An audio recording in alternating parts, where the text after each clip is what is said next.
Some people count sheep to fall asleep. Emma Morgan counted her brother's breaths. Inhale, 2, 3, exhale, 2, 3. She sat on the edge of his bed in the pre-dawn darkness, watching his chest rise and fall. Each breath was a small miracle. Each one meant they had survived another night. The apartment was silent, except for the steady hum of the nebulizer machine and the distant rumble of garbage trucks on the street below. Through the cracked window, the first hints of gray light touched the edges of the Bronx skyline. Another day was coming, whether Emma was ready for it or not. She had been awake since 4 in the morning. Sleep had become a luxury she couldn't afford, not when her mind raced with calculations. Rent was due in 2 days. $1,200 she didn't have. Ryan's medication refill was in 11 days. $2,100 that might as well have been $21 million. The bank account held $247. She had checked it 6 times since midnight, as if the number might magically change. It never did. Ryan stirred in his sleep, his breathing hitching for a moment. Emma's hand moved instinctively to his forehead. No fever. She checked the oxygen monitor clipped to his finger. 89%. Not great, but stable. The doctor had said anything above 85 was manageable. Manageable. That word had become the story of their lives. Everything was manageable as long as Emma kept moving, kept working, kept the plate spinning in the air. She looked at the single photograph on the nightstand. 3 faces smiled back at her from another lifetime. Emma at 13, Ryan at 6, and between them, a man with kind eyes and paint-stained hands. Their father, James Morgan, dead 10 years now, though Emma still couldn't bring herself to believe the official story. Suicide, they had said. Found hanging in his prison cell 8 months into a 15-year sentence for corporate espionage. Emma touched the frame every morning, a ritual as necessary as breathing. "Dad," she whispered to the photograph, "if you're watching, I'm trying. I'm so tired, but I'm trying." Ryan's eyes opened. He looked at her with an awareness that seemed far too old for his 16 years. "You're hovering again, just making sure you're real." "I'm real." His voice was hoarse from a night of labored breathing. "You need to sleep, Em." She forced a smile. "I'll sleep when you're at college." That's a long time. That's a long time from now. "Then I guess I'll get used to being tired." Ryan pushed himself up in bed and reached for the inhaler on the nightstand. 2 quick puffs, the medicine hissing as it entered his lungs. Emma knew the routine by heart. She had been managing his cystic fibrosis since she was barely more than a child herself. "What time is your shift?" Ryan asked. 6 to closing, maybe 16 hours if I'm lucky. That's too much. It's rent money, it's your medicine money. I can get a job, I'm 16 now, I could work weekends. Emma's heart clenched. "Your job is to stay healthy and finish school. That's it. But you can't keep doing this alone." She turned away so he wouldn't see the tears threatening to form. "I'm not alone. I have you." What she didn't say hung in the air between them. The eviction notice tucked under the mattress. The calls from debt collectors she no longer answered. The duct tape holding her shoes together. The 3 days since she had eaten a full meal, giving her portions to Ryan instead. But Ryan's medication, that was never missed, never compromised, whatever it took. Emma stood and moved to the tiny kitchen area. Nothing more than a hot plate and a mini fridge in the corner of their studio apartment. She prepared Ryan's morning medications with the precision of a pharmacist. 4 pills, 2 inhalers, 1 nebulizer treatment. Each timed exactly, each dose calculated to the milligram. "Take these with breakfast," she said, setting the pills beside a bowl of oatmeal. The cheapest breakfast she could manage, but it was food. "You're not eating?" "I'll grab something at work." It was a lie, and they both knew it. But Ryan was kind enough not to push. Emma showered quickly in the cramped bathroom she shared with 3 other apartments on her floor.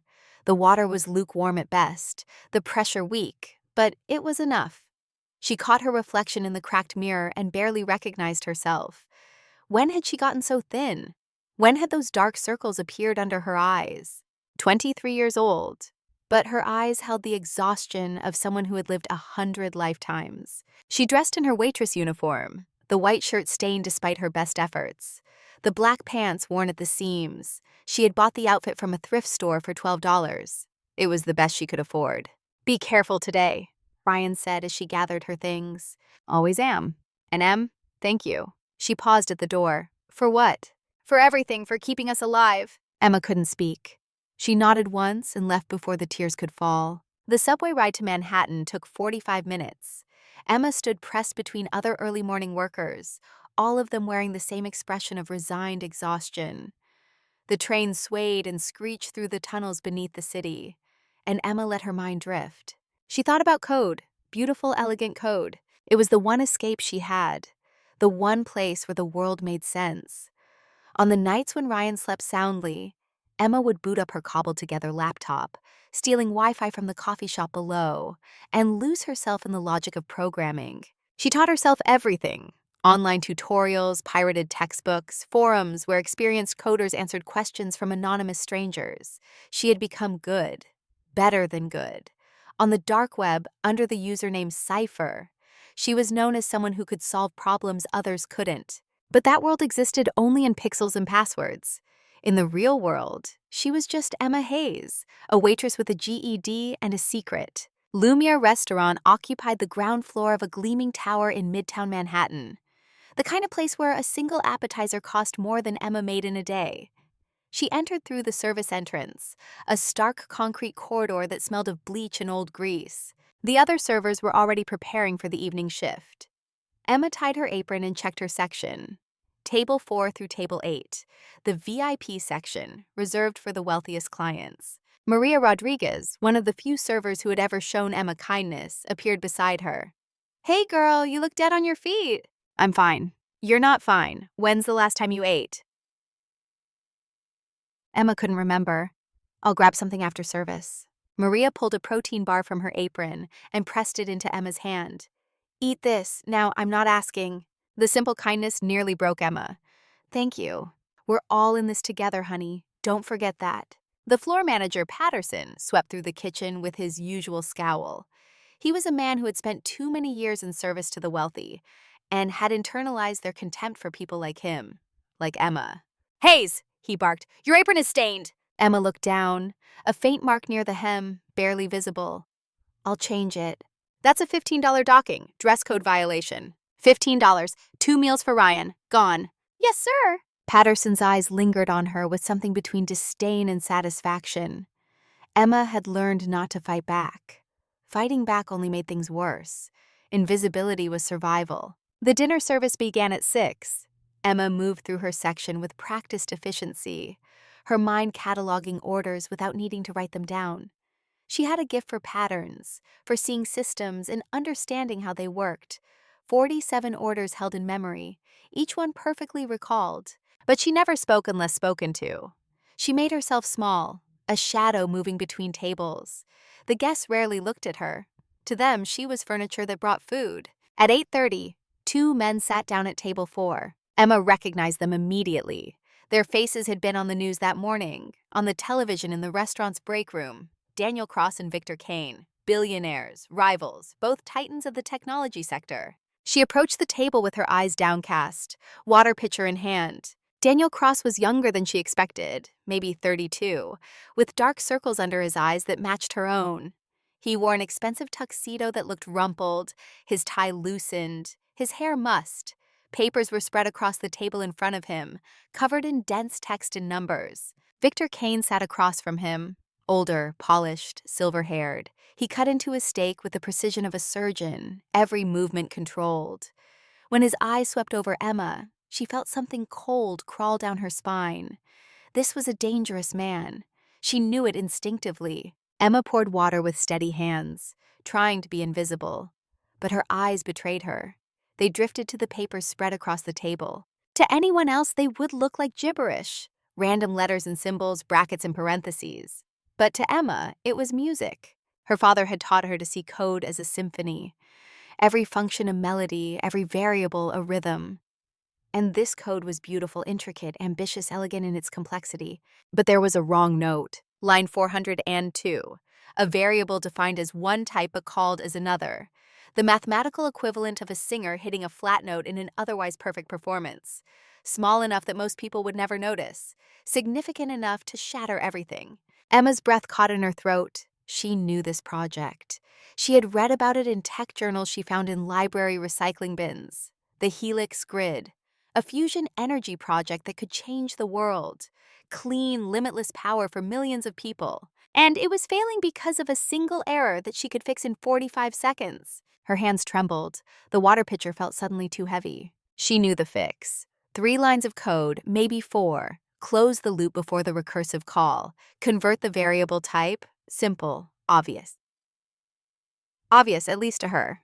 But speaking up meant revealing herself, meant drawing attention, meant breaking the invisibility that kept her safe. She had learned that lesson the hard way.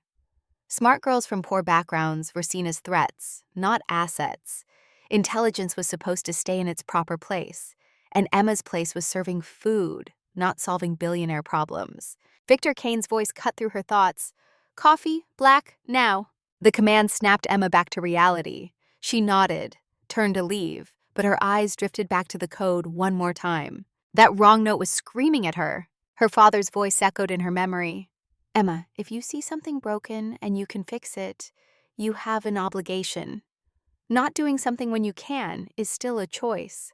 But the fear was overwhelming. The fear of being seen, the fear of being judged, the fear of everything falling apart. Emma took a step toward the kitchen. Another, her hands shaking now. The water pitcher tilted, just slightly, just enough. Ice-cold water cascaded over the edge, splashing across the corner of the table, soaking the papers, spattering onto Victor Kane's expensive Italian suit. Time seemed to slow down.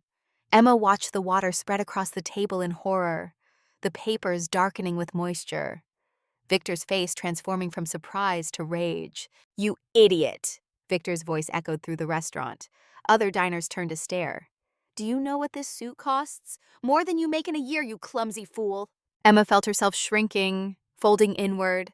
Her ears were ringing, her vision tunneled, the familiar sensation of panic gripping her chest. She was 13 again, standing in a courtroom, everyone staring at her. The judge, the lawyers, the jury, all of them looking at her with contempt. I'm sorry, she whispered. I'm so sorry, I got distracted. Distracted? Victor's face was red. By what? Thinking about which table to beg for tips at next? Daniel Cross spoke for the first time, his voice calmer. It's just water, Victor. It'll dry. This is exactly why your company is failing, Cross. You surround yourself with incompetence. Patterson appeared instantly, his face pale with terror. He knew which side his bread was buttered on. Mr. Kane, Mr. Cross, I am so terribly sorry. Is this girl bothering you? She ruined my suit, Victor spat. Get her out of here. Patterson turned to Emma, his eyes cold. Clean out your locker. You're done. Please. Emma's voice was barely audible. My brother needs medicine. I need the shift. Should have thought of that before being clumsy. Get out. Maria tried to step forward. Patterson, it was an accident. Stay out of this, Rodriguez, unless you want to join her. Emma felt the floor dropping out from under her. Fired. Again. The third job in 4 months. Rent due in 2 days. Ryan's medication running out in 11. She looked at Daniel Cross, hoping for something. A lifeline. Understanding, but he was already back to staring at his tablet, lost in his own crisis. He hadn't really seen her. None of them had. She turned toward the kitchen, defeated. Patterson grabbed her arm to escort her out. But as Emma passed the table, she saw it again. Line 402. The wrong note still screaming at her. And she realized something. She had already lost everything. The job was gone. The rent would go unpaid. They would be evicted regardless. What did she have left to lose by being visible? By being brave? By doing what her father would have done? Emma pulled her arm free from Patterson's grip. Her hand moved to her apron pocket, finding a pen. She grabbed a clean napkin from the center of the table. What are you doing? Patterson's voice was sharp. I said get out. 1 second, Emma said. Her voice was steady for the first time all night. She wrote quickly, her handwriting precise. Not code, but plain English, words that anyone could understand. Line 402. Variable type mismatch. Integer converting to float mid-process causes recursive loop failure. Close loop before recursive call. Someone who sees the music. She placed the napkin next to Daniel Cross's hand and looked him in the eyes. Really looked at him. Your code has a wrong note. Line 402. This will fix it. Daniel looked up confused. What? Patterson grabbed Emma's arm again, harder this time. Get out! Emma's eyes stayed locked on Daniel's. Please, read it. People need this to work. Patterson dragged her toward the kitchen. The door swung shut. and Emma found herself in the service corridor, the sounds of the restaurant muffled behind her. She had done it. She had been visible. She had spoken up. And it had cost her everything. Patterson threw her jacket and backpack at her. "You're banned from this establishment. Don't come back." Emma caught her things and walked toward the back exit. Her legs felt numb. Her mind was racing with calculations. How long until eviction? Where would they go? How would Ryan get his medicine? The back door opened onto a rain-soaked alley. The storm had started while she was inside, heavy drops that immediately soaked through her thin jacket. Emma sat on the wet concrete steps, hugging her knees to her chest. She had been visible, and it had destroyed her. Maria appeared a moment later, carrying Emma's purse. "Hey, that was either really brave or really stupid." "Probably both." "What you wrote, you really understand that stuff?" Emma shrugged. "My dad taught me. Before everything fell apart. Before the trial, before the prison, before the death that wasn't a suicide no matter what the official report said." Maria sat beside her in the rain. "You need a place tonight? My couch is lumpy, but it's dry." "I have Ryan, but thank you." Emma looked at Maria, really looked at her. "Thank you for seeing me." "You're hard to miss, girl. You've got something special. Don't let them make you forget that." After Maria left, Emma sat alone in the rain for a long time. The city lights reflected in the puddles around her. Somewhere above, in that warm restaurant, Daniel Cross was probably reading her napkin. Or throwing it away. She would never know. But she had done the right thing. Her father would have been proud. Inside the restaurant, Daniel Cross stared at the napkin in his hand. Victor Kane was still complaining about his suit, but Daniel wasn't listening. He was reading the words written in precise, confident handwriting. Line 402, variable type mismatch. Daniel pulled up the printed page the waitress had pointed to. His eyes scanned line 402. A variable defined as an integer, but when he traced the logic through the subprocess, he saw it. The variable was being called as a floating point number, creating an infinite feedback loop, crashing the entire system at 43%. "Oh my God," Daniel whispered. Victor looked up. "What?" Daniel wasn't listening. He opened his tablet, fingers flying across the virtual keyboard. He accessed the remote terminal to the Helix Grid servers and made the change the waitress had suggested. 3 lines of code, 45 seconds of work. He hit compile and run diagnostic. The progress bar loaded, 20%, 40%. Usually this is where it failed. 43%, red error message, system crash. 43%, 44%. Daniel held his breath. 50%, 60%, 80%, 90%, 100%. System stable. Output efficiency, 99.8%. The screen glowed green. The doomsday glitch was gone. A $3.2 billion company had been saved by a fired waitress in a napkin. Daniel sat back in his chair, stunned. "Did it work, Victor asked, leaning forward. "It worked." Daniel looked at the napkin again. The phrase at the bottom, "someone who sees the music." His father had used that exact phrase. Richard Cross, the legendary engineer who had died 3 years ago. "Code is music, Daniel. Every program is a song." Only Richard and the people he had taught used that phrase. It was his signature, his philosophy. This waitress knew it, which meant someone had taught her. Someone who understood code the way Richard Cross had understood it. Daniel looked around wildly. "Where is she?" "Who cares?" Victor said, but his voice sounded strange, hollow. "I need to find her. She just saved everything." Patterson appeared, looking confused. "Mr. Cross, is something wrong?" "The waitress. Where did she go?" "I fired her, sir. She won't trouble you again." "You fired her?" Daniel's voice rose. "She just solved a problem that MIT engineers couldn't crack in 3 weeks. You fired her?" The restaurant went silent. Diners turned to stare. Victor Kane was staring at the napkin in Daniel's hand, specifically at the handwriting.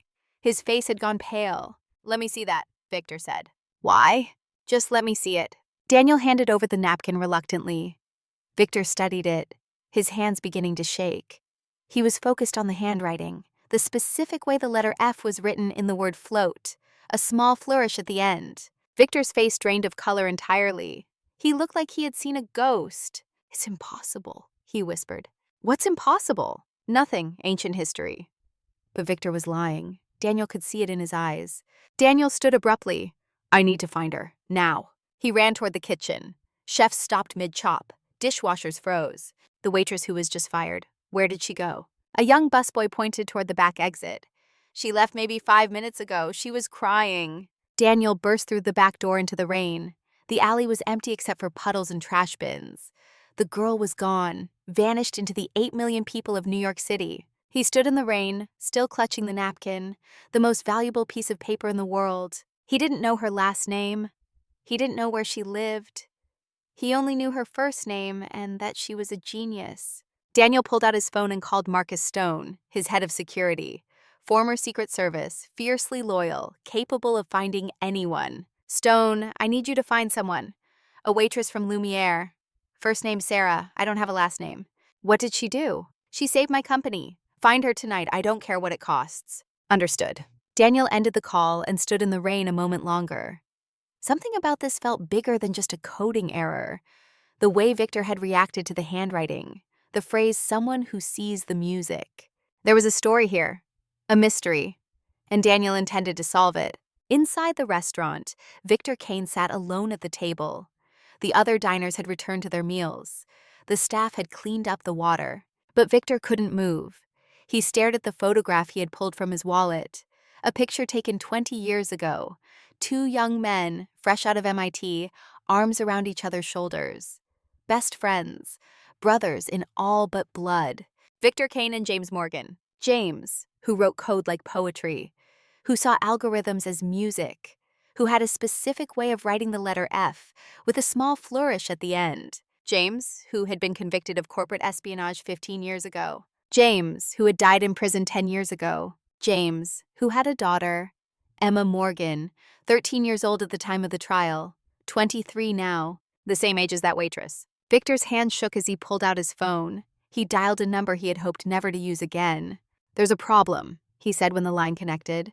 James Morgan's daughter. She's alive. A pause on the other end. I thought you took care of that, the voice said. I thought so too. But she was here tonight, she revealed herself. Where is she now? Unknown, but Daniel Cross is looking for her. Find her first, and this time make sure the problem is permanently solved. Victor ended the call. He looked at the photograph one more time, James Morgan's face smiling back at him from happier times. I'm sorry, James, Victor whispered to the image, but I can't let your daughter destroy everything I've built. Not now, not after all these years. He tucked the photo back into his wallet and left the restaurant, stepping out into the rain. Across the city, Emma Morgan sat on the subway, heading back to the Bronx. Her clothes were soaked. Her eyes were red from crying. Her mind was spinning with fear about the future. But she had no idea that 2 of the most powerful men in New York were hunting for her. One to thank her, one to silence her forever. She had no idea that the simple act of fixing a coding error would unravel a conspiracy 15 years in the making. She had no idea that her life was about to change in ways she could never imagine. All she knew was that she had been visible for one moment. She had done what her father would have done.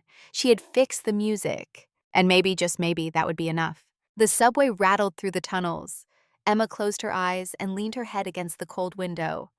In her mind, she saw her father's face, heard his voice. Code doesn't lie, Emma. People lie. Systems lie. But code tells the truth. She hoped he was right. She hoped the truth she had written on that napkin would matter. Because she had nothing left to lose, and everything to gain. The train emerged from the tunnel into the night. Rain streaked across the windows. Lightning flickered in the distance. And somewhere in that vast city, forces were already in motion. Searches being conducted, plans being made, destinies converging. Emma Morgan had stepped out of the shadows. And there was no going back. Marcus Stone had spent 20 years in the Secret Service protecting people who thought they were untouchable. He knew how to find anyone. The trick was understanding that everyone left traces. Digital footprints, paper trails, witnesses who remembered faces. The waitress named Sarah was different. Stone sat in his office on the 45th floor of Crosstech Tower, surrounded by monitors showing surveillance feeds, database searches, and financial records. He had been working for 6 hours straight, and the woman had effectively vanished. No credit cards, no social media presence, no driver's license on file in New York State. The name Sarah Hayes appeared in the restaurant's employment records, but the social security number belonged to a girl who had died in a car accident in Ohio 4 years ago. She was using a dead person's identity, living off the grid, cash only. Stone picked up his phone and called Daniel Cross. "I found her," Stone said, "but we have a problem." 10 minutes later, Daniel was in Stone's office, staring at the information on the screens. "She's not running from the law," Stone explained. "She's hiding from someone. Someone dangerous enough that she'd rather not exist." Daniel studied the blurry photograph from a subway security camera. The woman from the restaurant, hunched in an oversized coat, eyes downcast. She looked exhausted, hunted. "Where is she?" "Bronx, 42 East 188th Street. Tenement building scheduled for demolition next year. I've got the apartment number." Daniel grabbed his jacket. "Let's go." "Wait." Stone pulled up another screen. "Victor Kane knows about her too." Daniel froze. "How?" "Kane has eyes everywhere. His driver at the restaurant saw you pick up the napkin. Kane's tech team enhanced the security footage. He knows the code worked, and he knows who wrote it." Stone zoomed in on another image. Black SUVs parked 3 blocks from Emma's address. 6 heat signatures on thermal imaging. "Professional operators," Stone said. "Military-grade equipment. They're not there to talk." Daniel felt ice in his chest. "He's going to kill her." "That would be my assessment." "Then we go now, before they move." Stone was already standing, checking the magazine in his service weapon. "Agreed. But, Daniel, if Kane is willing to kill over this, there's something bigger happening, something we don't understand yet. Then we'll figure it out, after we get her to safety." Across town, in the penthouse office of Kane Technologies, Victor Kane stood at the floor-to-ceiling windows, staring out at the Manhattan skyline. The city glittered below him like a jewel, beautiful and cold. He held an old photograph in his hands, himself and James Morgan, 20 years younger, arms around each other at their MIT graduation. Brothers in all but blood.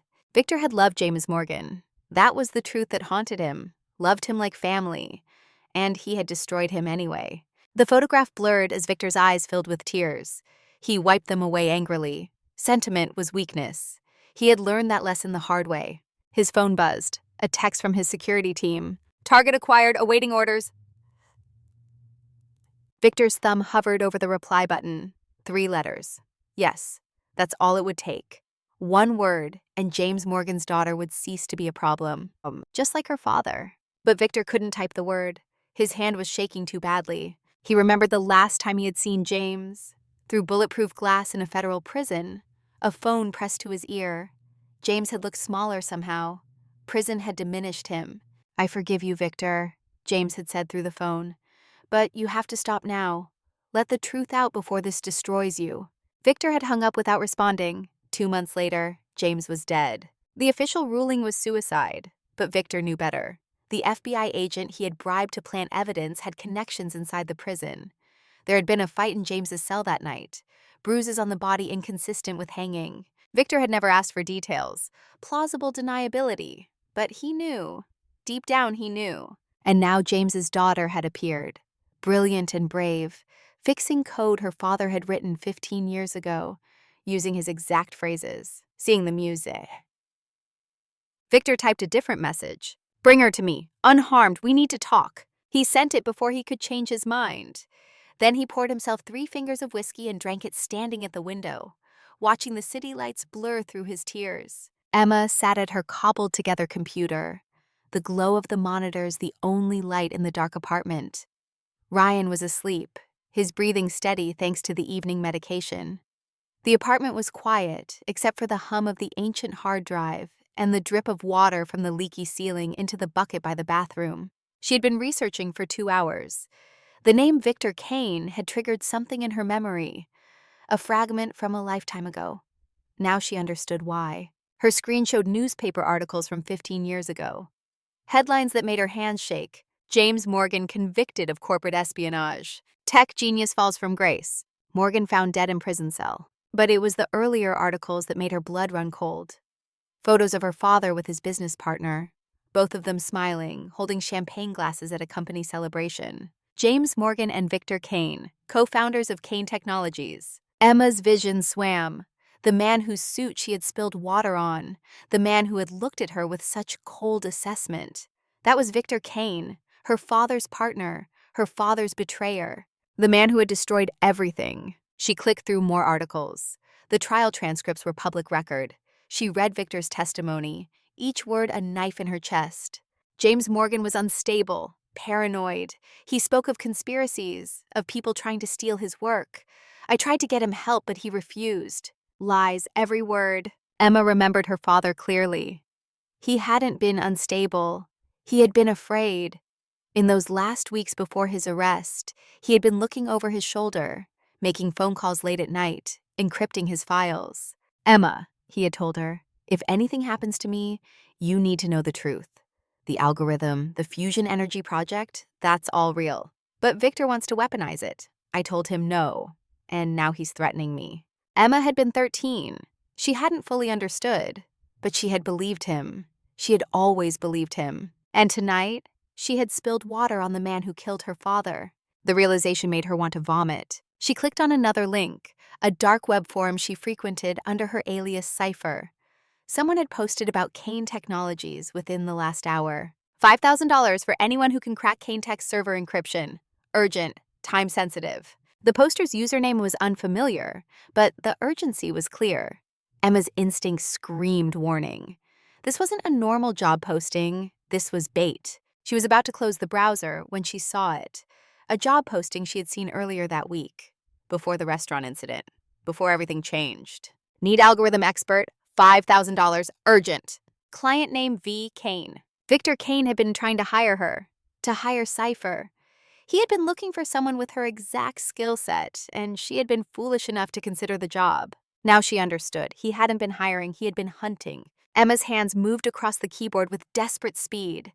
She needed to know how much danger she was in.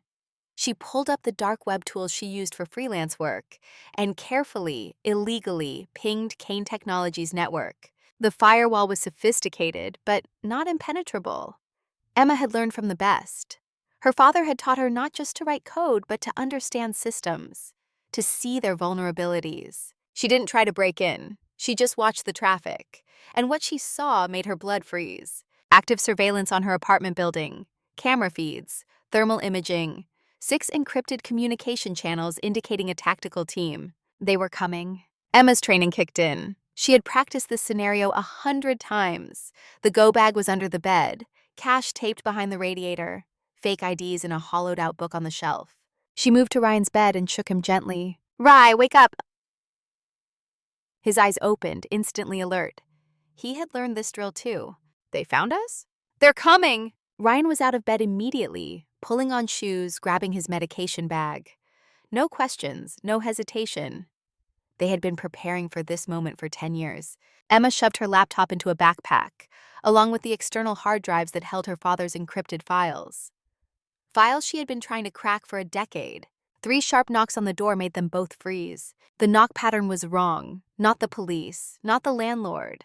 Someone who knew where she lived and wanted her to know they were there. Emma's mind raced through options. The fire escape, the window. But thermal imaging would show them climbing. They would be sitting ducks. A voice came through the door. Male, calm, not aggressive. "Emma Hayes, my name is Daniel Cross. I'm not here to hurt you." Emma's heart hammered against her ribs. Daniel Cross. The man from the restaurant. The man whose company she had saved. But could she trust him? Another voice. Deeper, more authoritative. "Miss Hayes, you're in danger. Victor Kane has men 3 blocks away. If we found you, they will too." Emma looked at Ryan. His hand was in hers, trembling. She could see the question in his eyes. Run or trust? She thought of her father, of the code she had fixed, of the napkin that might have saved millions of people. Daniel Cross had used her solution. He had trusted her intelligence enough to test it. That had to count for something. Emma unlocked the 3 deadbolts and opened the door, keeping the chain engaged. Daniel Cross stood in the hallway, still in his tuxedo, soaked from the rain. Beside him stood a tall black man in his 40s, built like a linebacker, with eyes that missed nothing. "Who are you?" Emma asked. "I'm Daniel Cross. This is Marcus Stone, my head of security. We need to get you out of here." "Why should I trust you?" Daniel's eyes were earnest. "Because 30 minutes ago I used your code. It worked perfectly. The Helix grid is stable for the first time in 3 weeks. You saved my company. You saved a project that could change the world, and now Victor Kane wants you dead for it. Emma's analytical mind processed this. How did you find me? We're good at what we do, Stone said. But Kane's people are good too. They're in the stairwell right now. As if to confirm his words, Emma heard footsteps below. Heavy boots on concrete stairs. Multiple people. She made a decision. Emma unlatched the chain and pulled the door open. Ryan, come on! Ryan appeared beside her. A small figure carrying a backpack twice his size and a portable oxygen concentrator. Daniel's expression changed when he saw Ryan. Understanding and compassion crossed his face. How old is he? 16. Cystic fibrosis. He needs his medication. Then we get him somewhere safe. Stone was already moving. He touched his earpiece. Package secured, initiating extraction. Be advised, hostiles in the building. This way, Stone said, gesturing toward the opposite end of the hallway. But Emma shook her head. Service elevator, end of the hall. It's been broken since 2009, but I know how to bypass the lock. Stone looked impressed. Lead the way? They ran down the hallway. Behind them, Emma heard her apartment door splinter. Men's voices. Clear, no one here. Check the roof, check the basement. Emma reached the service elevator and pulled a small tool from her pocket. A bent paper clip, but it worked. She jammed it into the control panel, shorting 2 contacts. The elevator groaned to life. The doors opened with the screech of metal on metal. The interior was dark, smelling of mildew and rust. Everyone in, Emma said. They crowded into the elevator. Emma hit the button for the basement. The doors closed just as she heard running footsteps in the hallway. The elevator descended with agonizing slowness. Ryan was breathing hard, the stress triggering his condition. Emma pulled his inhaler from her bag and handed it to him. 2 puffs, slow breaths. Ryan obeyed, his eyes wide with fear but trusting. Daniel watched them with something like awe. How long have you been running? 10 years. From what? Emma looked at him directly. From the man who killed my father? The elevator shuddered to a stop. The doors opened onto a dark basement. Stone led the way, weapon drawn, moving with the smooth efficiency of someone who had done this 1,000 times. Emma followed with Ryan, and Daniel brought up the rear. The basement was a maze of storage units and mechanical equipment. Stone navigated through it with Emma's whispered directions. She knew this building better than anyone, every exit, every hiding place. They emerged into an underground parking garage, the entrance to the adjacent building. Stone's SUV was parked near the exit, engine already running. In, Stone commanded. Emma helped Ryan into the back seat. Daniel climbed in beside them, while Stone took the driver's seat. The SUV pulled out smoothly, merging into late-night traffic. Emma looked back through the rear window. Black SUVs were pulling up to her building, men in tactical gear pouring out. They'll search the entire building, Stone said, watching in the rearview mirror. They'll realize we escaped through the garage in about 3 minutes. Then drive faster, Daniel said. Stone smiled grimly. Already am. For 10 minutes, they drove in silence through the Bronx, taking random turns, doubling back, ensuring they weren't followed. Emma held Ryan's hand, feeling his pulse racing beneath her fingers. Finally, Stone said, "We're clear." Daniel turned to Emma. "Okay, we need to talk. Who are you really? And why does Victor Kane want you dead?" Emma took a breath. This was the moment. The truth she had hidden for a decade. "My name isn't Emma Hayes, it's Emma Morgan. My father was James Morgan." Daniel's face went pale in the streetlights.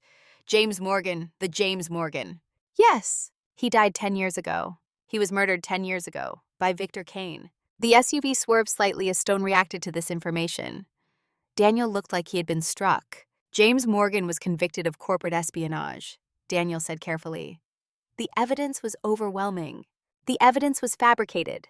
Victor Kane framed him, paid an FBI agent to plant emails and documents. Then he testified against my father at trial, sent him to prison. Emma's voice was steady, but tears streamed down her face. Ryan squeezed her hand. 8 months later, my father was found dead in his cell. They said suicide, but there were bruises on his body. Signs of a struggle. The prison cameras were conveniently off that night. Daniel was silent for a long moment. Then he said quietly, "How old were you?" 13. Ryan was 6. They put us in foster care, separated us. I ran away, found Ryan, took him. We've been hiding ever since. Why? Because Victor Kane destroyed my father. And I knew he'd destroy us too if he found out we were alive. But you came out of hiding tonight, Daniel said. Why? Emma looked at him. I saw your code, the Helix grid. It's based on my father's algorithm, his life's work, the work Victor stole. I didn't know it was stolen. I'm not blaming you, but when I saw that error, I couldn't let it fail. My father believed fusion energy could save the world. I believe it too. Stone pulled into the underground parking garage of Crosstech Tower. The building rose above them, 70 stories of glass and steel. We're here, Stone said. You'll be safe inside. Full security, biometric access. No one gets in without clearance. Emma hesitated. I can't stay here forever. You won't have to, Daniel said. We're going to fix this. We're going to expose Victor Kane. And we're going to clear your father's name. How? Evidence, proof, the truth. You fix my code in 45 seconds. If you're half as good as your father, you can help me find proof that Victor framed him. Emma looked at Ryan. He nodded slightly. Trust. Okay, Emma said, but Ryan needs medical attention first. Already arranged, Daniel said. He gestured to a team of medical personnel waiting by the elevator. Best doctors in New York. They'll take care of him. A woman in a white coat approached. She was in her 50s, with kind eyes and an air of quiet competence. I'm Dr. Sarah Chen, she said. Ryan, I'm going to make sure you're okay. Is that all right? Ryan looked at Emma. She nodded. It's okay, Rye. I'll be right here. The medical team took Ryan to an examination room on the medical floor. Emma followed, refusing to leave his side. Daniel and Stone gave her space, understanding without needing to be told. Dr. Chen was thorough but gentle. She examined Ryan's lungs, checked his oxygen levels, reviewed his medication history. When's the last time he saw a pulmonologist? Dr. Chen asked. Emma felt shame creep up her neck. It's been a while. We couldn't afford it. Dr. Chen's expression held no judgment. You've kept him alive with minimal resources. That's remarkable. You should be proud. Emma felt something break inside her. Years of fear and shame and exhaustion. She started crying and couldn't stop. Dr. Chen pulled her into a hug.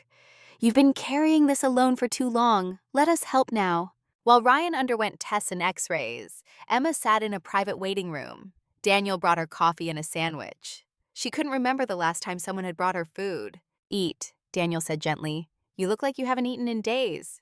I give Ryan my portions. That stops now. You can't take care of him if you don't take care of yourself. Emma took a bite of the sandwich. It was the most delicious thing she had ever tasted, probably because she was so hungry. She forced herself to eat slowly. Why are you helping me? Emma asked. Because you saved my company, because your father's work deserves to be honored, and because what Victor Kane did to your family is wrong. It's more than that for you, Emma observed. I can see it in your eyes. Daniel was quiet for a moment. My father died 3 years ago, Richard Cross. He was an engineer, like yours. He built this company from nothing, left it to me. I'm sorry. He used to say the same thing your father said. Code is music. I think they would have liked each other. Emma smiled slightly. Probably. My dad loved meeting other engineers. The Helix grid was his dream before it was mine. Daniel continued. Clean energy for everyone. Not as a commodity to be sold, but as a right, something everyone deserves. That's what my father wanted too. Then let's make it happen. Together. Dr. Chen returned an hour later. Her expression was serious, but not grave. Ryan is stable, she said, but he's been under-medicated for months. His lung capacity is at 78%. It should be above 90. Emma felt guilt crush her chest. I couldn't afford the full doses. I'm not criticizing you, Dr. Chen said firmly. I'm amazed you kept him alive at all. But he needs consistent treatment now. New medications, respiratory therapy, monitoring. I can't pay for that, Daniel spoke up. Crosstech will cover all medical expenses, full treatment, best specialists, whatever he needs. Emma looked at him with tears in her eyes. Why would you do that? Because it's the right thing to do. And because I need you focused, not worried about your brother. You want me to work for you? I want you to help me take down Victor Kane. After that, you can decide what you want to do. Emma thought about this. What makes you think I can help? Buff up. You cracked the Helix grid problem in seconds. You've been living off the grid for 10 years without being caught. You understand code at a level most people never reach. If anyone can find proof that Victor framed your father, it's you. Emma looked at Ryan, sleeping peacefully in the hospital bed, his color better than it had been in months. Okay, she said. I'll help, but on one condition. Name it. Everything we do has to be legal. My father died because of lies and fabricated evidence. I won't dishonor his memory by using the same tactics. Daniel extended his hand. Deal. They shook on it. Across town, in his penthouse office, Victor Kane received a message from his security team. Target escaped with Daniel Cross. They're at Crosstech Tower. Victor sat down heavily. Daniel had her, which meant Daniel would learn the truth, which meant everything Victor had built over 15 years was about to collapse. He poured another whiskey and stared at the photograph of James Morgan. I'm sorry, Victor whispered to the image. I'm so sorry, but I can't undo it now. It's gone too far. He picked up his phone and called his lawyer. Martin, it's Victor. I need you to prepare something. A full legal assault on Crosstech Energy. Patent infringement, theft of intellectual property, everything. What's the goal? Tie them up in court, freeze their assets, make Daniel Cross too busy fighting legal battles to dig into the past. That's going to be expensive. I don't care, do it. Victor ended the call. Then he made another one, to a contact he had hoped never to use again. I need information, Victor said. Everything you can find on Emma Morgan. Where she's been, what she's been doing, who she knows. I need leverage. He hung up and stood at the window, looking out at the glittering city. James Morgan had been his best friend, his brother, and Victor had destroyed him to protect his own security, his own status, his own fear of losing everything. Now James's daughter was going to destroy him in return. It was fitting, Victor thought, perhaps even just, but he wasn't going down without a fight. Back at Crosstech, Emma sat in the medical suite's waiting room. Ryan was asleep in the adjacent room, finally getting the rest his body desperately needed. Stone appeared in the doorway. We have a problem, he said. Emma's stomach dropped. What kind of problem? Victor Kane just filed an injunction against Crosstech. Claims Daniel stole the Helix algorithm from Kane Technologies. He's trying to shut down the entire company. Daniel joined them, his face grim. It's a distraction. He's trying to bury us in legal problems so we can't investigate him. Will it work? Emma added, maybe, but I have good lawyers. Daniel looked at Emma. The question is, can you prove the algorithm was your father's? Emma thought for a moment, then she smiled. Yes, but I need access to your servers, and I need my laptop. Whatever you need. Emma stood up. Then let's go to work. Victor Kane has been running from the truth for 15 years. It's time he faced it. She followed Daniel to the elevator. Behind them, Ryan slept peacefully, his breathing steady and strong for the first time in years. The war was just beginning. But for the first time since her father's death, Emma Morgan felt something she hadn't felt in a decade. Hope. The first real shower Emma had taken in months lasted 23 minutes. She stood under the hot water in the executive guest suite bathroom, feeling years of grime and fear wash away. The water pressure was strong. The temperature was perfect. There were thick towels and expensive soap and shampoo that smelled like lavender. She cried for the first 10 minutes, not from sadness, but from the sheer relief of feeling safe enough to cry. When she finally emerged, wrapped in a towel that was softer than any blanket she had owned in the last decade, she found clean clothes laid out on the bed, jeans, a sweater, undergarments still in packages, all in her size. Someone had been paying attention. She dressed slowly, her hands still shaking from adrenaline and exhaustion. Through the window, dawn was breaking over Manhattan. The city looked different from up here on the 48th floor, less threatening, almost beautiful. There was a knock on the door. Emma tensed instinctively before reminding herself she was safe here. Come in, Anne! Dr. Chen entered, carrying a tray with coffee and toast. I thought you might be hungry. Emma's stomach growled in response. Thank you. Dr. Chen set the tray down and sat in the chair by the window, watching Emma eat with the calm assessment of someone who had seen a lot of trauma in her career. When's the last time you slept through the night? Dr. Chen asked. Kid. Emma paused mid-bite. I don't remember. Your brother is stable. He's sleeping peacefully. The night nurse will monitor him every hour. You can rest. I should be with him. He's 16. He needs his sister, but he also needs his sister to be healthy. You can't care for him if you're running on empty. Emma set down the toast. I've been running on empty for 10 years. I know. Dr. Chen's voice was gentle. I have a daughter. She's 25 now, living in Boston, married to a good man. But when she was young, I worked 3 jobs to put myself through medical school. I know what sacrifice looks like. Emma felt tears threatening again. I'm supposed to be strong. You are strong, the strongest person I've met in a long time. But Emma, strength isn't about never breaking. It's about breaking and putting yourself back together over and over. That's what you've done. I don't know how to stop. You learn. Starting now, let us help you. After Dr. Chen left, Emma lay down on the bed. Just for a moment, she told herself, just to close her eyes. She woke 8 hours later to find the sun high in the sky and a text message on her phone from Daniel. Take all the time you need. Ryan is awake and asking for you. No rush. Emma showered again, dressed, and made her way to the medical suite. The Crosstech building was enormous, a maze of glass and steel and soft carpeting. People in business casual clothing moved through the halls with purpose. Several nodded to her politely. She found Ryan sitting up in bed, eating breakfast and watching television. His color was better. His breathing sounded clearer. Hey, Rye. His face lit up. Did you sleep? I did. Did you? Best sleep in forever. The bed is amazing. And the food. He gestured to his tray. Real scrambled eggs, bacon, orange juice that's actually orange. Emma sat beside him and took his hand. How do you feel? Good, really good. Dr. Chen says my oxygen levels are up to 87% already. The new medication is working. That's wonderful. Ryan studied her face. You look different. Different how? Less scared. Emma squeezed his hand. I am less scared. We're safe here. For how long? It was the question she had been avoiding. I don't know. But we're going to make this right, Rye. We're going to clear Dad's name. How? By finding proof that Victor Kane framed him. Ryan was quiet for a moment. I remember something. Remember what? From when I was 6, before Dad got arrested. Ryan's voice was soft, tentative. Victor Kane came to our house one night. He and Dad were fighting in the study. I couldn't sleep, so I crept to the door and listened. Emma's heart began to race.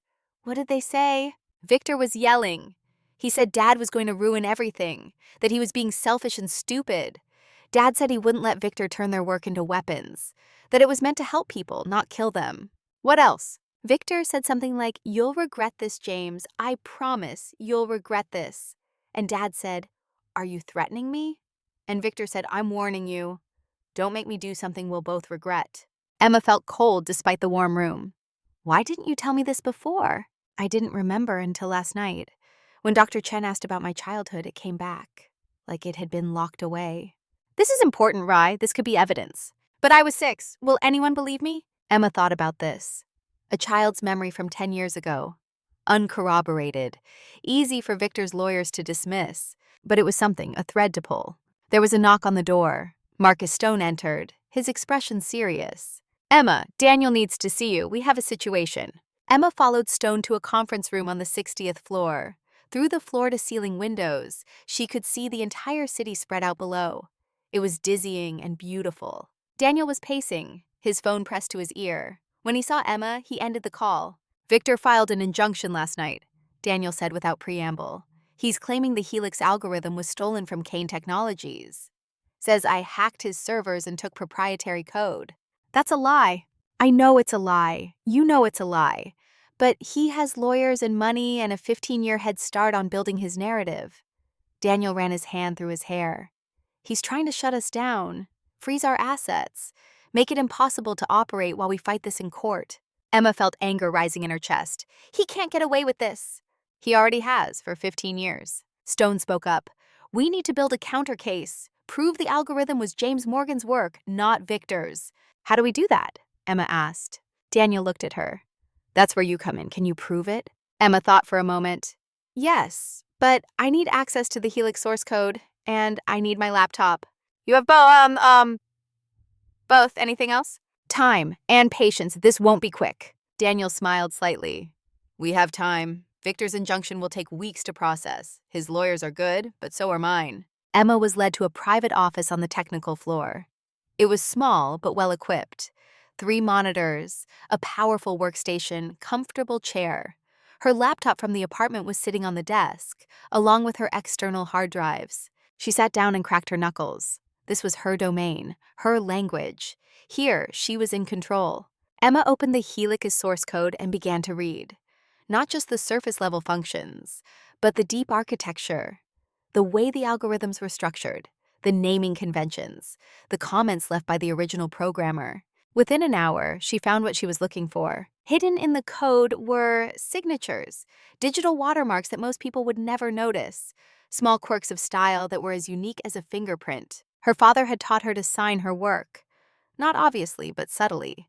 A specific way of writing loops, a pattern of indentation, comments that referenced classical music. She had seen these exact patterns in her father's old notebooks, the ones she had salvaged from their house before it was sold, the ones she carried in her go-bag for 10 years, too precious to leave behind. Emma compared the Helix code to her father's notebooks.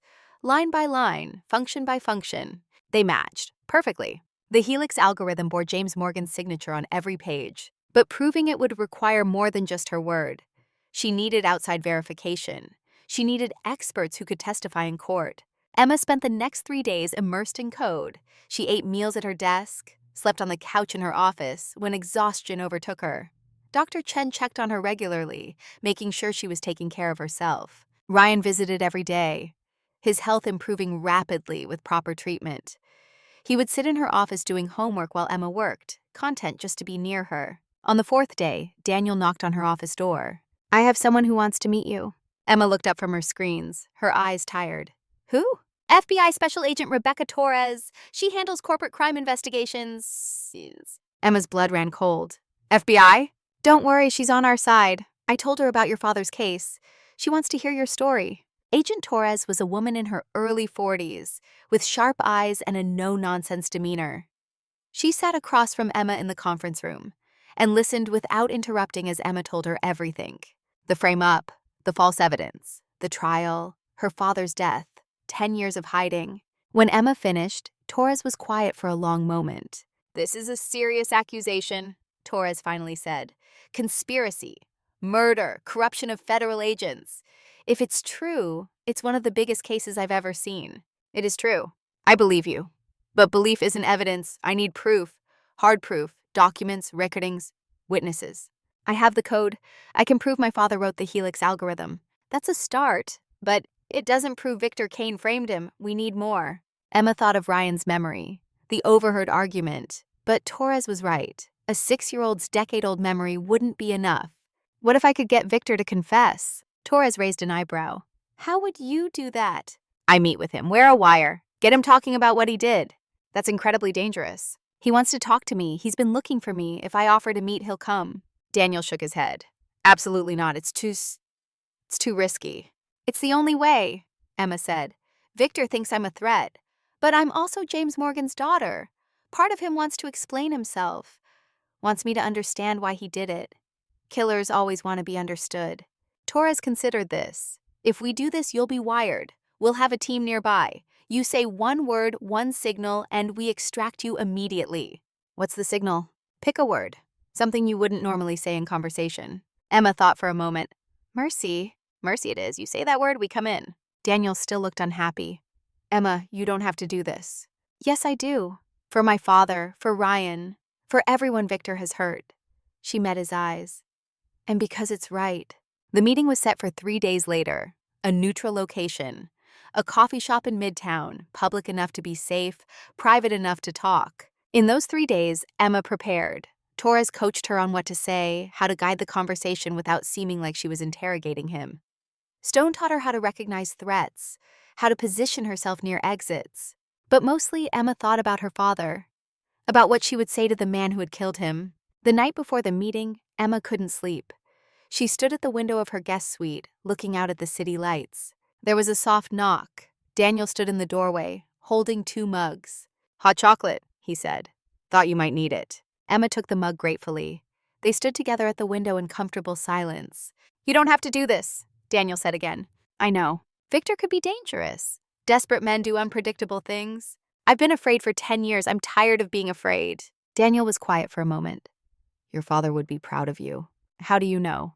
"Because you're exactly like him. Brave, brilliant, willing to sacrifice everything for what's right." Emma felt tears in her eyes. "I wish he could see Ryan now, healthy, happy, safe. Maybe he can." They stood together until Emma's hot chocolate grew cold. When Daniel finally left, Emma felt something she hadn't felt in years. Not quite peace, but close. The next morning dawned clear and cold. Emma dressed carefully in clothes that looked professional but approachable. Torres fitted her with a wire, a small device hidden under her sweater. "Remember," Torres said, "keep him talking, let him explain. Men like Victor Kane, they think they're the hero of their own story. Give him room to tell that story." Stone drove Emma to the coffee shop. A dozen FBI agents were positioned around the area, invisible to casual observers, but ready to move in seconds. Emma walked into the coffee shop at exactly 3 p.m. She ordered tea and sat at a table by the window, her back to the wall so she could see the door. Victor Kane arrived 10 minutes later. He looked older than he had at the restaurant, thinner. There were dark circles under his eyes, and his expensive suit hung loose on his frame. He ordered coffee and sat down across from Emma. For a long moment, they just looked at each other. "You look like him," Victor finally said. "Your father. You have his eyes." "Don't! I'm not trying to hurt you, it's just a fact." Emma kept her voice steady. "Why did you agree to meet me?" "Because you deserve to hear the truth, and because I'm tired of running from it." "Then tell me the truth." Victor wrapped his hands around his coffee cup. "Your father was my best friend. Did you know that?" "I know you destroyed him." "I did, but it wasn't because I hated him. It was because I loved him." Victor's voice cracked slightly. "We met at MIT, first day of freshman year. I was this angry kid from nowhere, on scholarship, chip on my shoulder. James was old money, trust fund, every advantage. But he treated me like an equal, like a brother." Emma listened, her heart pounding against her ribs. The wire was recording every word. "We started the company together after graduation," Victor continued. "Equal partners, 50-50 split. I handled the business. James handled the innovation. It was perfect. We were going to change the world." "What happened?" Victor was silent for a long moment. When he spoke again, his voice was barely above a whisper. "The military came with an offer.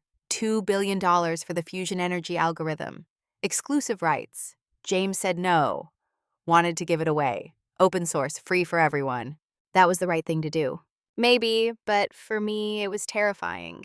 I grew up poor, Emma, really poor, alcoholic father, no money, no safety. I worked 3 jobs to get through MIT. Every success I ever had, I earned through pain and fear." Victor's hands were shaking. "The company was my security, my proof that I'd made it, that I'd never have to be poor again, and James wanted to give it all away. So you framed him." "I panicked. I paid an FBI agent to plant evidence, just enough to discredit James, make him look unstable. I thought it would void the partnership, let me keep control. But it went further than that." "Yes." Victor's voice broke. "The prosecutors got involved. Federal charges. James went to trial. I testified against him, lied under oath, sent him to prison." Emma felt rage building in her chest, but she kept her voice calm. "And then you had him killed." Victor looked up sharply. "No, I didn't order his death." "You're lying." "I'm not." Victor's eyes were desperate. "I paid a prison guard to talk to him, to convince him to stop claiming he was innocent, that's all, just talk to him. But he died.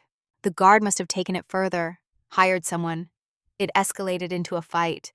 James died." Victor put his head in his hands. "I never wanted him dead. I just wanted him silent." Emma felt sick. "That's the same thing." I know. I'm responsible even if I didn't pull the trigger. I set it in motion. His blood is on my hands." The coffee shop was quiet around them. Other patrons sipping drinks, typing on laptops, unaware of the confession happening at the corner table. "Why are you telling me this?" Emma asked. "Because I'm tired. 15 years of looking over my shoulder. 15 years of guilt. I see James in my dreams. I hear his voice. He haunts me." "Good." Victor looked at her with something like relief. "You hate me, that's fair. I hate myself." "I don't hate you," Emma said, and realized it was true. "I pity you. You destroyed a good man because you were afraid, and now you've destroyed yourself." "Yes." Emma leaned forward. "Here's what's going to happen. You're going to confess, officially, to the FBI. You're going to tell them everything you just told me. About the frame-up, the bribery, the cover-up." Victor shook his head. "If I do that, I'll spend the rest of my life in prison." "You should. You murdered my father." "I didn't murder him." "You set in motion the events that killed him. That's the same thing." Emma's voice was hard now. "My father forgave you. I heard him say it through the prison phone. But I don't know if I can." Victor looked at her with tears in his eyes. I don't expect forgiveness. I don't deserve it. No, you don't. They sat in silence. Emma could feel the wire under her sweater. Every word was being recorded. The FBI was listening. I'm not wearing this wire to trap you, Emma said. I'm wearing it because the truth matters.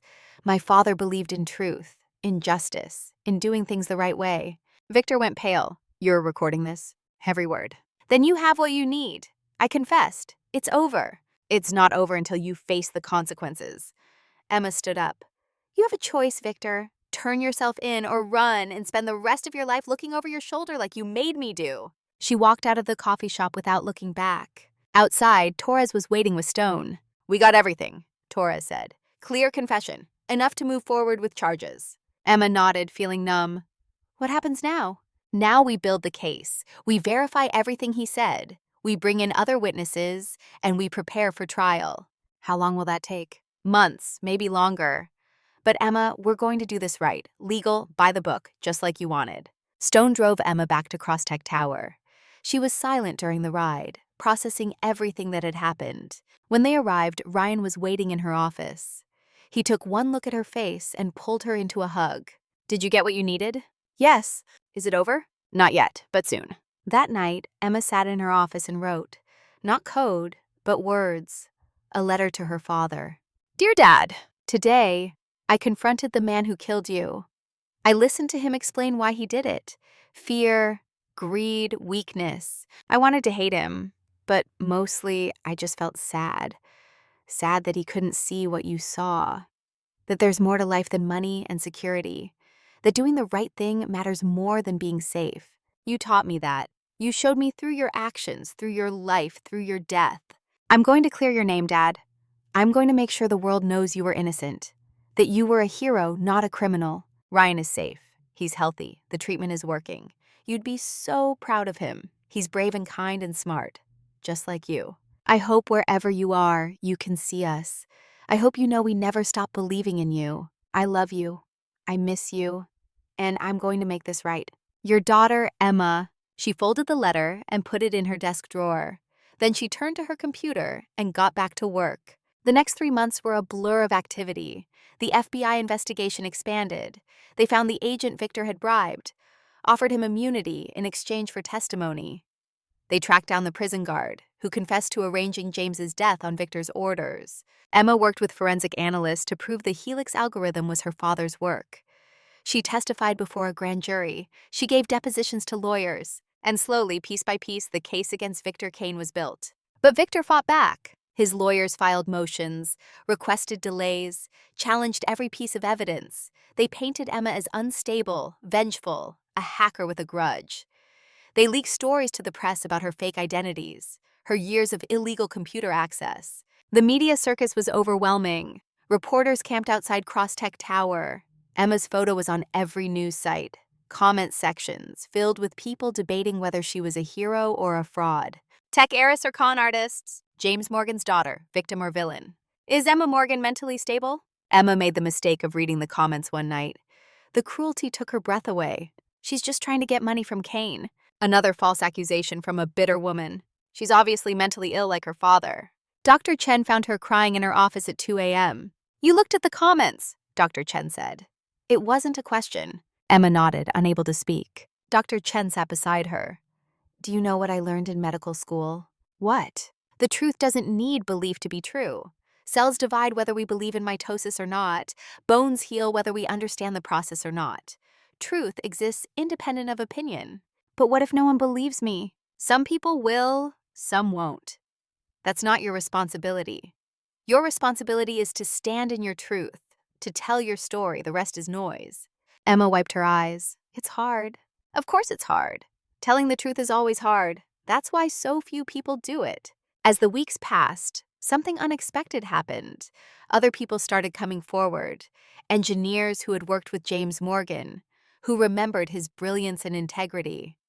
Colleagues who had witnessed Victor's increasingly erratic behavior after James's arrest. A professor from MIT testified that he had reviewed the Helix code and confirmed it bore James Morgan's signature style. A journalist who had covered the original trial admitted she had always had doubts about the conviction, but had been afraid to speak up. The narrative began to shift. Emma did one interview, just one, with a respected journalist who promised to be fair. She sat in front of the camera and told her story, not for sympathy, but for truth. My father was a good man, Emma said. He believed technology should serve humanity. He refused to weaponize his work, and for that, he was destroyed. Do you hate Victor Kane? The journalist asked. Emma thought for a long moment. I pity him. He let fear control him. He made terrible choices because he couldn't see past his own pain. And now he's destroyed his own life just like he destroyed my father's. What do you want people to know about your father? That he was right, clean energy, accessible to everyone, not as a commodity but as a right. That was his dream. And we're making it real. The Helix grid is operational now, powering millions of homes, doing exactly what he intended. So his legacy lives on. Yes, and that's what Victor could never take from us. My father's ideas, his vision, his love. Those things don't die. The interview was watched by millions. The comment sections were still brutal in places, but more voices spoke in support than against. Daniel watched the interview with Emma in her office. You were amazing, he said. I was terrified. Couldn't tell. You came across as strong and honest. Emma looked at him. Thank you for everything, for protecting us, for believing in me. Daniel met her eyes. I didn't believe in you at first. I just saw a problem I needed to solve. But Emma, you're not a problem. You're extraordinary. Something passed between them in that moment. A recognition. A possibility. But Emma wasn't ready. Not yet. She had too much to heal. Too much to process. Ask me again, she said. After the trial, when this is over. Daniel smiled. I will. Victor Kane's trial was scheduled for 6 months after the coffee shop meeting. But 3 weeks before it was set to begin, something unexpected happened. Victor's lawyer called Torres with an offer. Victor would plead guilty to all charges in exchange for a single concession. He wanted to make a statement in court, a full accounting of what he had done, and why. He wants to confess publicly, Torres explained to Emma, on the record, in front of the judge and the world. Why? He says he's tired of lying, that he wants the truth to be known before he goes to prison. Emma thought about this. What does the prosecutor think? She's willing to accept it. A guilty plea saves the time and expense of a trial, and it guarantees Victor goes to prison. Will he get life? Probably. Multiple charges, conspiracy, murder for hire, corruption. He'll die in prison. Emma felt a strange mix of emotions. Satisfaction, sadness, relief. I want to be there, Emma said. When he makes his statement, you'll be there, front row. The day of Victor's sentencing arrived cold and clear. Emma wore a simple black dress. Ryan sat beside her, now 17 and healthy, his color good, his breathing strong. Daniel sat on her other side, Marcus Stone behind them. Dr. Chen had come to show support. The courtroom was packed. Media, supporters, jurors, victims of Victor's other crimes over the years. Victor was led in wearing an orange jumpsuit and handcuffs. He looked small, diminished, nothing like the powerful billionaire from the restaurant. His eyes found Emma's. She held his gaze. Judge Morrison, a stern woman in her 60s, read the charges. 47 counts. Victor pleaded guilty to each one. Then she asked if he had a statement. Victor stood. His voice was steady when he spoke. Your Honor, I stand before you not to ask for mercy. I don't deserve it. I stand here to tell the truth. After 15 years of lies, the truth is all I have left. He turned to face the courtroom, to face Emma. James Morgan was my best friend, my brother, and I destroyed him because I was afraid of losing my security, afraid of being poor again, afraid of not being in control. Victor's voice broke. I paid an FBI agent to frame James. I testified against him. I lied under oath. And when he went to prison, when he tried to tell the truth, I had him silenced. I didn't pull the trigger, but I gave the order. His blood is on my hands. The courtroom was silent. James Morgan was innocent. He was a good man who wanted to help the world. And I killed him because I was too weak to let go of my fear. Victor looked at Emma. His daughter has shown more courage than I ever had.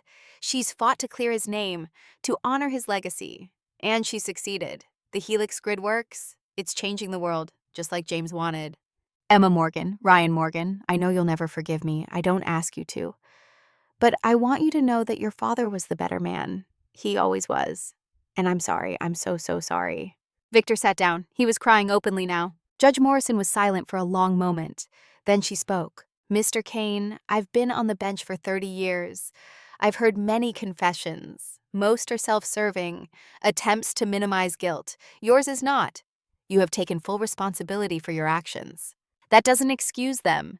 James Morgan was murdered because of your choices. 2 children were orphaned. Countless others were hurt by your corruption. I hereby sentence you to life imprisonment without the possibility of parole.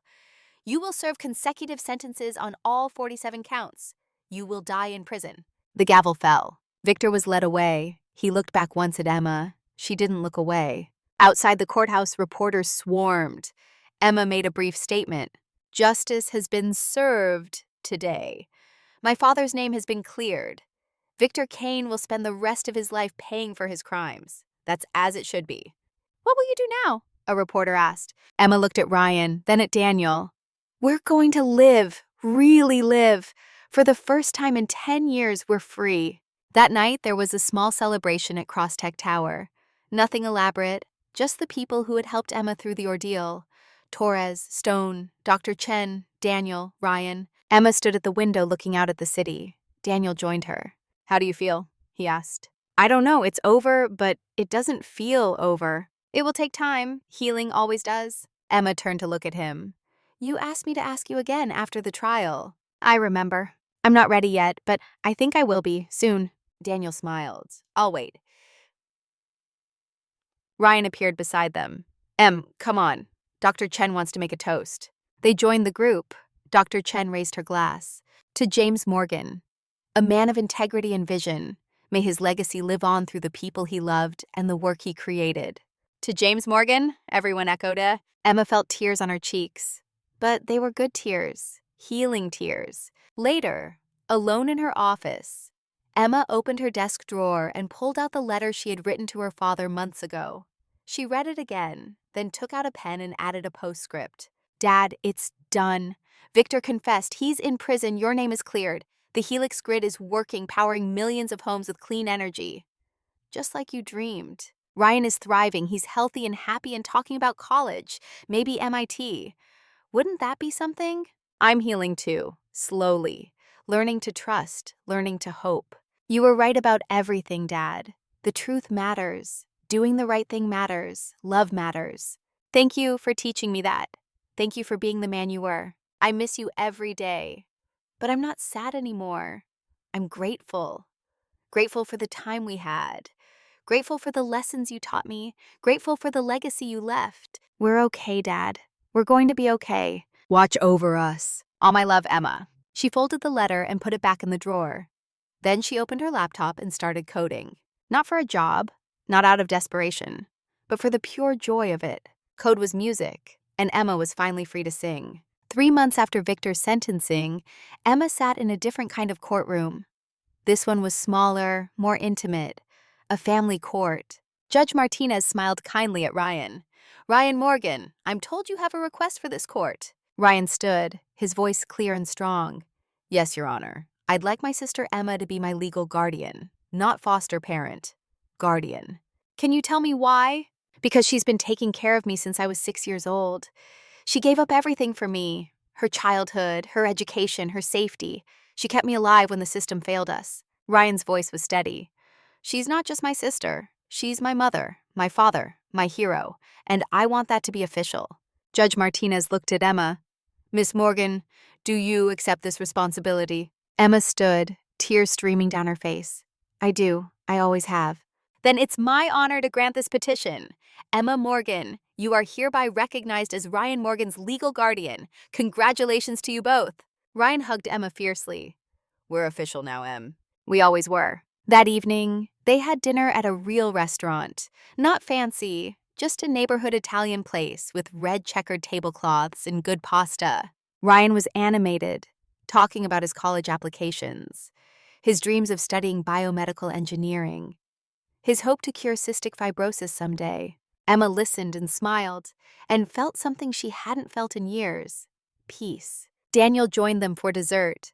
He and Ryan had become friends over the months. They talked about coding and engineering and bad science fiction movies. After Ryan went back to his apartment at Crosstech Tower, a place he could finally call home, Daniel walked Emma to her door. "I've been patient," Daniel said, "but I need to know, is there a chance for us?" Emma looked at him, really looked at him. This man who had protected her, believed in her, asked for nothing in return. "Yes," she said. "There's a chance, more than a chance." Hints. She kissed him, gentle at first, then deeper. When they pulled apart, both were smiling. "I'll see you tomorrow," Emma said. "Tomorrow," Daniel agreed. Emma entered her apartment and stood at the window, looking out at the city. The same city that had hunted her, terrified her, nearly destroyed her. Now it looked different, full of possibility instead of threat. Her phone buzzed. A text from Maria, her old friend from the restaurant. "Saw the news. I'm so proud of you, girl. You did it." Emma smiled and typed back. "We did it. Thank you for seeing me when I was invisible." "You were never invisible to me." Emma set down her phone and noticed a package on her table. It had arrived that morning, but she'd been too busy to open it. She unwrapped it carefully. Inside was a leather-bound journal and a note from Dr. Chen. "Emma, you've spent 10 years running. Now it's time to start writing. Write your story. Write your father's story. Write your future. It's yours now, all of it. Love, Sarah." Emma opened the journal to the first blank page. She picked up a pen. "My name is Emma Morgan," she wrote. "This is the story of how I learned to be visible, how I learned to be brave, how I learned that love is stronger than fear, how I learned that truth always wins, even when it takes time. This is the story of my father, who died for his principles. And this is the story of how I honored him by living for mine." She continued writing late into the night, her hand moving across the pages, filling them with words that had been locked inside her for too long. Outside her window, the city lights glittered. Somewhere out there, the helix grid hummed with clean energy, powering homes and businesses, doing exactly what James Morgan had intended. His legacy was alive, his dream was real, and his daughter was finally, blessedly free. 6 months after Victor Kane's sentencing, Emma Morgan stood in front of 300 students at the Morgan Academy for Technology. The building had once been Lumiere Restaurant, the place where her life had changed forever. Now it was something better, a place where invisible kids could learn to be seen. The students ranged from 10 to 18 years old. Most came from backgrounds like Emma's: foster care, poverty, single-parent homes. Kids who had been told they weren't smart enough, weren't good enough, didn't belong in the world of technology. Emma knew better. "When I was your age," Emma said, her voice steady in the quiet auditorium, "I thought intelligence was a liability. I learned to hide what I knew, to make myself small, to be invisible." She paused, looking at the young faces watching her, some skeptical, some hopeful, all of them hurting in ways they probably couldn't name yet. But I was wrong. Intelligence isn't a liability, it's a gift, and gifts are meant to be shared, not hidden. A girl in the front row raised her hand, maybe 13, with dark circles under her eyes that Emma recognized. Bummed. The look of someone who had grown up too fast. "What if people don't want to see you?" the girl asked. "What if being smart just makes them treat you worse?" Emma smiled sadly. "Then you find better people. You build a new community. You create spaces where intelligence is celebrated, not punished. That's why this academy exists." The girl nodded slowly, processing this. After the assembly, Emma walked through the building with Helen Rodriguez, the academy's director of operations. Helen was 55, a former corporate executive who had left the cutthroat business world to work with kids who actually needed her. "Enrollment is at capacity," Helen said, reviewing her tablet. "We have a waiting list of 400 students. The program is working, Emma, really working. We need more space." "I know. I've been looking at properties. There's a warehouse in Queens that could be perfect. Room for 500 more students plus labs and workspace." Emma thought about this. The academy was funded by a combination of cross-tech donations and the settlement money from Victor Kane's seized assets. There was enough, more than enough. "Buy it," Emma said. "Let's expand." "You're sure?" "My father believed everyone deserves access to education. Not just the wealthy, not just the connected. Everyone. If we can teach 500 more kids, we should." Helen smiled. "You're a lot like him, you know. Everyone who worked with James says the same thing. Same values, same vision." Emma felt warmth in her chest. That's the best compliment anyone could give me. She left the academy and drove across the city to Crosstech Tower. Her office was on the 55th floor now, with windows that overlooked the Hudson River. The title on her door read, Chief Innovation Officer. It still felt surreal sometimes. Daniel was in her office when she arrived, studying technical schematics on her monitors. "The lunar grid proposal," Daniel said without preamble. "It's ambitious. It's my father's design. I'm just implementing it. Solar panels on the moon, beaming energy back to Earth. Emma, this is science fiction." So was fusion energy 30 years ago. Now it powers half the country. Daniel smiled. "You're right, I'm sorry. I should know better than to doubt you by now." Emma sat at her desk and pulled up the technical specifications. "The physics work, we have the materials, we have the funding. All we need is the political will to make it happen. And you think we can get that?"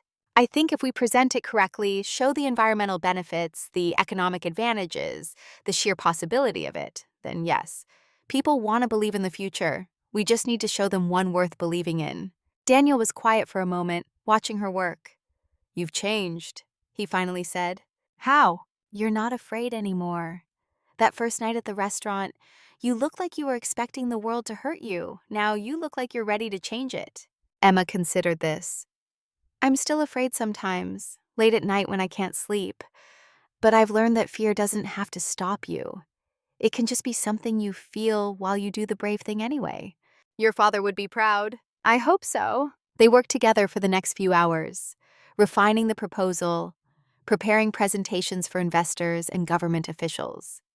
The work was challenging and absorbing, the kind of problem-solving that made Emma feel most alive. Around 7 that evening, her phone buzzed. A text from Ryan. "Em, can you come home? I need to talk to you about something." Emma's stomach clenched with old fear. Was he sick? Was something wrong? She drove home faster than she should have, her mind spinning through worst-case scenarios. Home was a brownstone in Brooklyn now, purchased with her Crosstech salary. 3 bedrooms, a real kitchen, a yard with a tree. The kind of place she had dreamed about during those years in the Bronx tenement. Ryan was in the living room when she arrived, sitting on the couch with a thick envelope in his hands. He looked nervous, but not sick. Emma felt relief wash through her. "What's wrong?" Emma asked. Ryan held up the envelope. "This came today." Emma took it. The return address was from MIT. She opened it with shaking hands and read the first line. "Dear Ryan Morgan, congratulations. It is our pleasure to offer you admission to the Massachusetts Institute of Technology." Emma looked up at Ryan, tears already forming. "Rye, this is amazing. This is everything you wanted." "Keep reading." Emma read on. Full scholarship, housing included, stipend for living expenses, the James Morgan Memorial Fellowship for exceptional students in biomedical engineering. "They created a fellowship in Dad's name," Emma whispered. "For you." Ryan was crying now too. "I don't know if I can do it, Em. MIT. That's where Dad went, where he became who he was. What if I can't live up to that?" Emma sat beside him and took his hands. "You're not trying to be Dad. You're trying to be Ryan. And Ryan is pretty extraordinary all on his own." "What if I fail? Then you fail and you try again. That's what learning is. That's what Dad believed. He wasn't afraid of failure. He was only afraid of not trying." Ryan leaned against her shoulder the way he used to when he was little. "I'm scared, Em." "I know, but you're also ready. You've worked so hard for this. You deserve it. Will you be okay without me?" Emma smiled through their tears. "I've been taking care of you since you were 6 years old. It's time for you to take care of yourself, and Rye, I'll be more than okay. I'll be proud." They sat together until the light faded from the windows and the room grew dark around them. Emma thought about how far they had come, from that tiny apartment in the Bronx, always one crisis away from disaster, to this moment. Ryan heading to MIT, Emma running a successful academy, and working on lunar energy grids. James Morgan's children had not just survived, they had thrived. The next morning, Emma received an unexpected phone call. The warden at Rikers Island Federal Correctional Facility. "Miss Morgan, I'm calling because Victor Kane has requested a meeting with you. You're under no obligation to accept, but he asked me to tell you it's important." Emma's first instinct was to refuse. She had no desire to see Victor Kane ever again. He was serving his sentence. That was enough. But something made her pause. Curiosity, maybe. Or the memory of her father's voice saying that everyone deserves the chance to be heard. "When?" Emma asked. "Whenever is convenient for you. Mr. Kane isn't going anywhere." Emma scheduled the visit for the following week. She didn't tell Daniel or Ryan. This felt like something she needed to do alone. The prison was gray concrete and razor wire, a fortress of consequence built to contain men who had broken society's rules.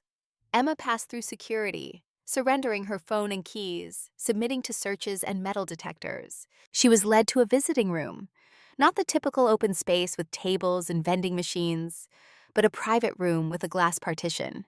Victor Kane was already sitting on the other side. He looked different, thinner, older. His expensive suits replaced by an orange jumpsuit.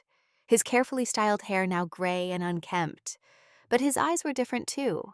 Clearer somehow, less haunted. Emma picked up the phone on her side. Victor did the same. "Thank you for coming," Victor said. His voice was hoarse, as if he didn't use it much anymore. "I'm not sure why I did." "Neither am I, but I'm grateful anyway." They sat in silence for a moment. Emma waited. He had asked for this meeting. Let him explain. "I've been thinking a lot about your father," Victor finally said. "About who he was, who I was, who we could have been together." "That doesn't interest me." "I know, but please let me say this. I need to say it." Emma nodded once. "James and I had everything," Victor continued. "Partnership, success, the chance to change the world. And I threw it away because I was afraid. Afraid of being poor again. Afraid of losing control, afraid of trusting that there would be enough. You've said this before, in your confession." "I know, but I've been sitting in this cell for 6 months, Emma. 6 months to think about nothing but what I did. And I finally understand something. And what? I didn't just kill James. I killed the best version of myself. The man I could have been if I'd had his courage, his vision, his faith in humanity." Emma felt something shift in her chest. Not forgiveness exactly, but understanding maybe. "Why did you want to see me?" Emma asked. Victor reached into his pocket and pulled out a folded piece of paper. He held it up to the glass. It was the photograph, the one of him and James at MIT, young and hopeful and whole. "I've kept this for 20 years, Victor said. "Through everything, every lie, every crime, every night I couldn't sleep. I kept this photo because I needed to remember who I used to be, who I could have been." "Why are you showing me this?" "Because I want you to have it. I want you to know that your father had someone who loved him, even if that person betrayed him, even if that love wasn't enough to stop the betrayal. He was loved." Emma felt tears threatening. "I don't want your photo." "Please. I have nothing else to give you, nothing that matters. But this photo is real. It's proof that there was a time when we were brothers, when we believed we could change the world together, before I destroyed everything." Emma looked at the photo through the glass. 2 young men with their whole lives ahead of them. Before fear, before greed, before murder. "Keep it," Emma said. "Remember who you used to be. Maybe that will help you understand what you lost." Victor's eyes filled with tears. "Every day I understand it better. Every day I hate myself a little more." "Good, you should." "I know." They sat in silence again. The clock on the wall ticked toward the end of their allotted time. "Are you going to be okay?" Victor asked. It seemed like an absurd question coming from him, but his concern appeared genuine. "I'm better than okay. I have Ryan. I have my work. I have a future. Everything you tried to take from me, I took back." "I'm glad." "Are you really?" Victor was quiet for a long moment. "Yes. Seeing you succeed, seeing you honor James's legacy, it's the only good thing to come from all of this. If I destroyed something beautiful, at least you rebuilt it into something even better." "I didn't rebuild it. I just continued what he started." "That's the same thing." The guard knocked on the door. Time was up. Emma stood to leave. "Emma," Victor called through the phone. "One more thing." She waited. "Your father forgave me. Through the prison glass all those years ago. I didn't believe him then, but I believe him now. And I want you to know, even if you never forgive me, I understand. What I did was unforgivable. But James was better than me. He found a way to forgive, even when he shouldn't have." Emma looked at him. This broken man who had once had everything and thrown it all away for fear. "My father believed everyone deserves a second chance," Emma said. "I'm not there yet. Maybe I never will be. But I'll try. Not for you. For him." She hung up the phone and left without looking back. Outside the prison, Emma sat in her car for a long time before starting the engine. The visit had stirred up emotions she thought she had processed: anger, sadness, a strange kind of pity for a man who had destroyed himself as surely as he had destroyed her father. She thought about forgiveness, about what it meant, whether it was even possible to forgive the unforgivable. Her father had found a way, but Emma wasn't sure she was that strong. She drove to the cemetery instead of going home. She hadn't been here since the reburial, when her father's name had been cleared and his body moved from the prison cemetery to a proper grave. The headstone was simple granite with elegant lettering: James Michael Morgan, beloved father, visionary, hero. Emma sat on the grass beside the grave and talked to her father the way she used to when she was young, telling him about her day, her worries, her hopes. "I saw Victor today," she said to the stone. "He's in prison. He's broken. He wanted me to know that he loved you, that you were brothers before he destroyed everything." A bird landed nearby, pecking at the grass. "I don't know if I can forgive him, Dad. You did. But you were better than me. You always were." The wind rustled through the trees overhead. "Ryan got into MIT, your alma mater. He's going to study biomedical engineering. He wants to cure cystic fibrosis so no other kid has to live like he did. You'd be so proud of him." Emma traced her fingers over the engraved letters of her father's name. "I'm trying to be like you, to honor your legacy, to change the world the way you wanted to. But some days it's hard. Some days I'm still that scared kid hiding in the Bronx." She sat in silence for a while, listening to the birds and the distant traffic. "I love you, Dad. I miss you every day. And I hope wherever you are, you can see us. See what we've become. See that your sacrifice wasn't for nothing." Emma stood and brushed grass from her jeans. She felt lighter somehow, more at peace. As she walked back to her car, her phone rang. "Daniel." "Hey," she answered. My man in Syrian." "Hey, where are you?" "Cemetery visiting my dad. How are you feeling?" Emma thought about this. "Better. Sad, but better." "Want some company tonight? I can bring dinner." "Yeah, that sounds good. See you at 7. Emma drove home through the city she had once feared. The buildings that had seemed so threatening now looked different, familiar, almost friendly. She had been invisible for so long. Now she was seen, known, making a difference. It was terrifying and exhilarating in equal measure. That evening, Daniel arrived with Thai food and a bottle of wine. They ate on the couch, legs tangled together, watching a documentary about space exploration. "I've been thinking," Daniel said during a commercial break. About us, about what we're doing." Emma tensed slightly. "What do you mean?" "We've been seeing each other for almost a year now, living in separate places, keeping things casual. And I think we're both doing that because we're afraid." "Afraid of what?" "Of admitting this is serious, that we're building something real, that we're in love." Emma's heart raced. They had never said those words before. Love. It felt too big, too vulnerable. "I'm not good at this," Emma said. "Relationships, trust, letting people in." "I know, neither am I. I've spent 3 years hiding behind my company, using work as a shield against feeling anything real." "Then why push it? Why push this?" Daniel turned to face her fully. "Because you're worth the risk. Because every day with you is better than any day without you. Because I'm tired of being afraid." Emma felt tears threatening. "I don't know if I can be what you need." "You already are. You're brilliant and brave and kind. You see the world the way it could be, and you work to make it that way. That's everything I need. What if I hurt you? What if I'm too damaged from everything that happened?" "Then we'll figure it out together." "Emma, I'm not asking for perfect. I'm asking for real." Emma took his hand. "I love you. I think I've loved you since that night you came to my apartment to save me. But I'm terrified of losing you." "You won't lose me, I promise." "You can't promise that. Life doesn't work that way." "Then I'll promise this instead. For as long as I have a choice, I choose you. Every day, every moment, you." Emma kissed him, deep and long, and with all the fear and hope and love she had been holding inside. "Okay," she whispered when they finally pulled apart. "Let's do this. Let's be brave together." Daniel smiled. Together. They fell asleep on the couch that night, tangled together, the documentary still playing on low volume.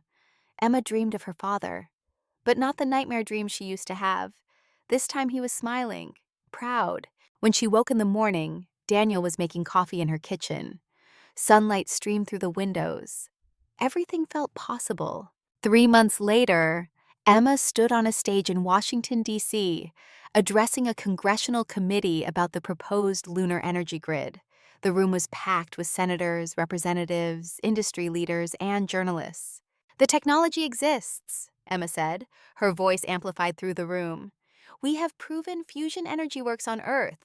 Extending it to the moon is the logical next step. Solar panels in constant sunlight, beaming clean energy back to our planet. Enough power to eliminate fossil fuels entirely within a generation." A senator raised his hand. "Miss Morgan, with all due respect, the cost of such a project would be astronomical, pun intended." There was polite laughter. "The cost of doing nothing is higher," Emma responded. "Climate change is already costing us billions in disaster relief, crop failures, and infrastructure damage. Investing in lunar energy isn't just environmentally sound, it's economically essential." Another senator spoke up. "This was your father's vision, wasn't it, James Morgan?" "Yes, he designed the preliminary specifications 20 years ago, before he was wrongfully imprisoned, before he was murdered." The room went quiet. Everyone knew the story now. Emma's testimony had been televised. Victor Kane's confession was public record. "My father believed technology should serve humanity, not exploit it," Emma continued. "He believed clean energy was a right, not a privilege. And he died because powerful people feared his vision." She paused, looking around the room at the faces watching her. "Don't let his death be in vain. Don't let fear stop us from building the future he imagined. We have the technology. We have the resources. All we need is the courage to try." The committee chair called for a vote. The proposal passed 17-3. Emma left the hearing to find Ryan waiting outside. He had driven down from MIT for the day, taking a break from his studies to support her. "You were amazing," Ryan said, pulling her into a hug. "We'll see. Passing committee is just the first step. It still needs full congressional approval, presidential signature, international cooperation. You'll make it happen. You always do." They walked through DC together, past monuments and museums, two kids from the Bronx who had somehow ended up here, in the halls of power, making decisions that could change the world. "How's school?" Emma asked. "Hard, really hard, but good. I'm learning so much, Em. About cellular biology, genetic therapies, protein synthesis. We're getting close to real treatments for cystic fibrosis, maybe even a cure within my lifetime. Dad would be so proud of you. He'd be proud of both of us." They stopped at the Lincoln Memorial and sat on the steps, looking out at the reflecting pool. "Do you ever think about what life would be like if none of it had happened?" Ryan asked. "If Dad hadn't been framed, if he was still alive?" "All the time. What do you think we'd be doing?" Emma considered this. "I think I'd probably be in grad school, maybe working on Dad's team. You'd be a normal teenager worried about normal things like prom and college applications. Would we be happier? I don't know, maybe. Definitely safer, less traumatized." "But," Emma smiled, "but we wouldn't be who we are now. The struggle made us stronger, more empathetic, more determined to make a difference. I wouldn't trade that even if I could." Ryan leaned against her shoulder. "Me neither. I mean, I wish Dad was here, but I wouldn't trade you. You're the best sister anyone could ask for. You're the best brother." They sat together as tourists took photos and school groups learned about history and life went on around them. Two survivors building a future their father had dreamed of but never got to see. That evening, Emma returned to New York to find Daniel waiting at her apartment with champagne and flowers. "We have something to celebrate," he said. "The committee vote?" "That too, but something else." He pulled an envelope from his pocket. "I got a call today from the Nobel Committee." Emma's eyes widened. "Daniel, no!" "Yes, they're awarding you the Nobel Peace Prize for your work on clean energy, for the Morgan Academy, for changing the world." Emma sat down heavily. "I don't deserve that." "You absolutely deserve it. Emma, you've done more for humanity in 2 years than most people do in a lifetime." "I was just finishing what my father started." "That's not true. You took his vision and expanded it, made it bigger, better, more inclusive. You didn't just honor his legacy, you built your own." Emma felt tears streaming down her face. "I wish he was here to see this." Daniel knelt beside her. "He sees it, wherever he is. He sees everything you've accomplished, and he's proud." The Nobel Prize ceremony took place in Stockholm 6 months later. Emma stood on stage in a formal gown, feeling completely out of place and yet exactly where she was supposed to be. The King of Sweden placed the medal around her neck. The audience applauded. Emma looked out at the crowd and saw Ryan in the front row, healthy and strong. Daniel beside him, beaming with pride. Dr. Chen, Marcus Stone, Helen Rodriguez, Maria from the restaurant, Agent Torres, all the people who had helped her survive, who had believed in her when she couldn't believe in herself. In her acceptance speech, Emma spoke about her father, about Victor Kane's betrayal, about 10 years of fear and hiding, about the napkin that changed everything. "We are all capable of great good and great evil," Emma said. "The difference is choice. My father chose courage over comfort, truth over safety, love over fear. And even though he died for those choices, they mattered. They changed the world. I'm here today because of his choices, because he taught me that intelligence is a gift meant to be shared, that technology should serve humanity, that clean energy is a right, not a privilege. But I'm also here because of my own choices. The choice to be visible even when it was dangerous. The choice to speak truth even when it was costly. The choice to forgive even when it seemed impossible." Emma paused, thinking about her visit with Victor Kane, about the photo of two young men who had once been friends. Forgiveness doesn't mean forgetting. It doesn't mean excusing harm or pretending justice doesn't matter. It means choosing not to let bitterness destroy us, choosing to build rather than to destroy. My father forgave the man who killed him. I'm still learning how to do the same, but every day I try. Not for Victor Kane, for myself, because holding on to hatred only hurts me. The audience was silent, riveted. I dedicate this prize to everyone who has been told they're not smart enough, not good enough, not worthy of being seen. You are seen, you matter. Your gifts matter. Use them, change the world, and know that somewhere someone is proud of you. The applause was thunderous. Emma stood in the spotlight, no longer afraid of being seen. After the ceremony, there was a reception. Dignitaries and scientists and world leaders congratulated Emma. She smiled and thanked them, and tried not to feel overwhelmed. Daniel found her on a balcony, looking out at the Stockholm night. "You okay?" "Yeah, just needed air." "That was a beautiful speech." "I meant every word." Daniel took her hand. "Emma Morgan, will you marry me?" Emma turned to stare at him. "What?" He pulled a ring from his pocket. Simple platinum band with a single diamond. "I know this is fast. I know we've only been together 2 years. But I love you. I want to build a life with you. I want to wake up beside you every morning and fall asleep beside you every night. I want to support your dreams and share your burdens and grow old with you." Emma's heart was pounding. "Daniel, I'm a mess. I have PTSD, trust issues, a complicated history." "I know, I don't care. I love the mess. I love all of you." "Are you sure?"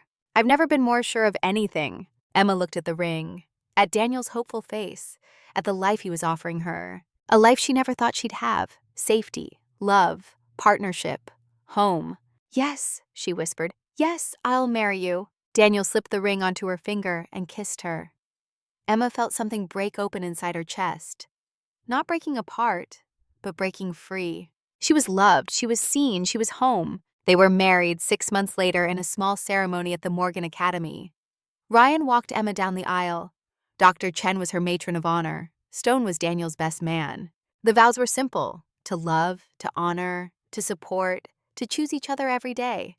When the officiant pronounced them married, Emma kissed Daniel and felt her father's presence like a benediction. At the reception, Ryan gave a toast. "My sister raised me when she was barely more than a child herself. She sacrificed everything so I could live, and now she gets to live too, really live, with someone who sees her the way she deserves to be seen. Daniel, you're getting the best person I know. Take care of her." "I will," Daniel promised. Emma danced with Ryan, with Daniel, with Marcus Stone, who moved surprisingly well for such a large man.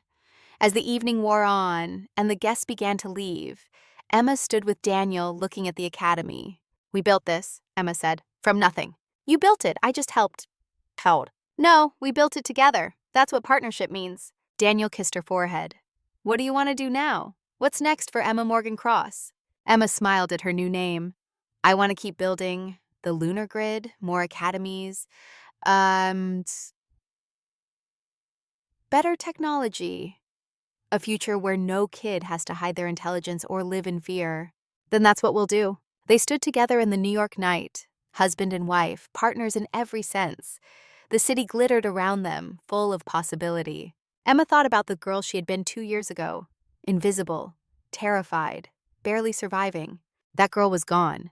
In her place stood a woman who had faced her demons and won, who had taken her father's legacy and made it her own, who had learned that being seen was scary but also necessary. The music from the reception drifted out through the open doors. Emma recognized the song, one her father used to play when she was young. "Dance with me," she said to Daniel. They swayed together under the stars, in front of the academy that bore her father's name, surrounded by proof that love and courage and truth could change the world. Emma Morgan had started as a waitress who spilled water. Now she was a Nobel laureate who built futures. And she was just getting started.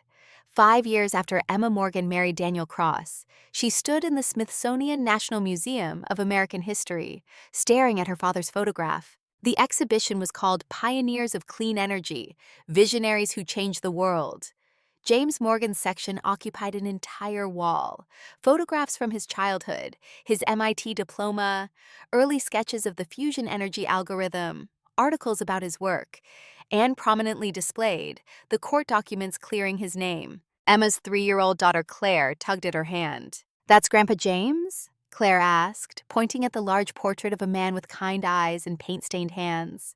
"Yes, baby, that's your grandfather." "He looks nice." He was the nicest person I ever knew. Daniel appeared beside them, carrying their infant son Michael in a baby carrier strapped to his chest. They did a good job with the exhibit. Emma nodded, unable to speak. Seeing her father's life laid out like this, his achievements recognized, his innocence proclaimed for history to remember, it was overwhelming. A docent approached, an elderly woman with white hair and a name tag that read Helen. Not Emma's Helen Rodriguez, but the coincidence still made Emma smile. "Are you with the Morgan family?" the docent asked. "I'm his daughter, Emma." The woman's eyes widened. "Oh my goodness, I read about you. The Nobel Prize, the Academy, everything you've done to honor your father's legacy." She gestured to the exhibit. "He'd be so proud." "I hope so." The docent pointed to a plaque beside James's portrait. "We had hundreds of submissions when we put out the call for stories about Dr. Morgan. People who worked with him, students he mentored, lives he touched. He was beloved." Emma read some of the testimonials displayed in glass cases. Former colleagues describing James's patience and brilliance, students remembering his encouragement, friends recounting his generosity and humor. One quote stood out from a professor at MIT. "James Morgan believed everyone deserved access to knowledge and clean energy. He saw no difference between rich and poor, powerful and powerless. To him, we were all equally deserving of dignity and opportunity. That's not just good science, that's moral courage." Emma felt tears on her cheeks. Claire noticed and reached up to wipe them away with small, sticky fingers. "Don't cry, Mama. These are happy tears, sweetheart."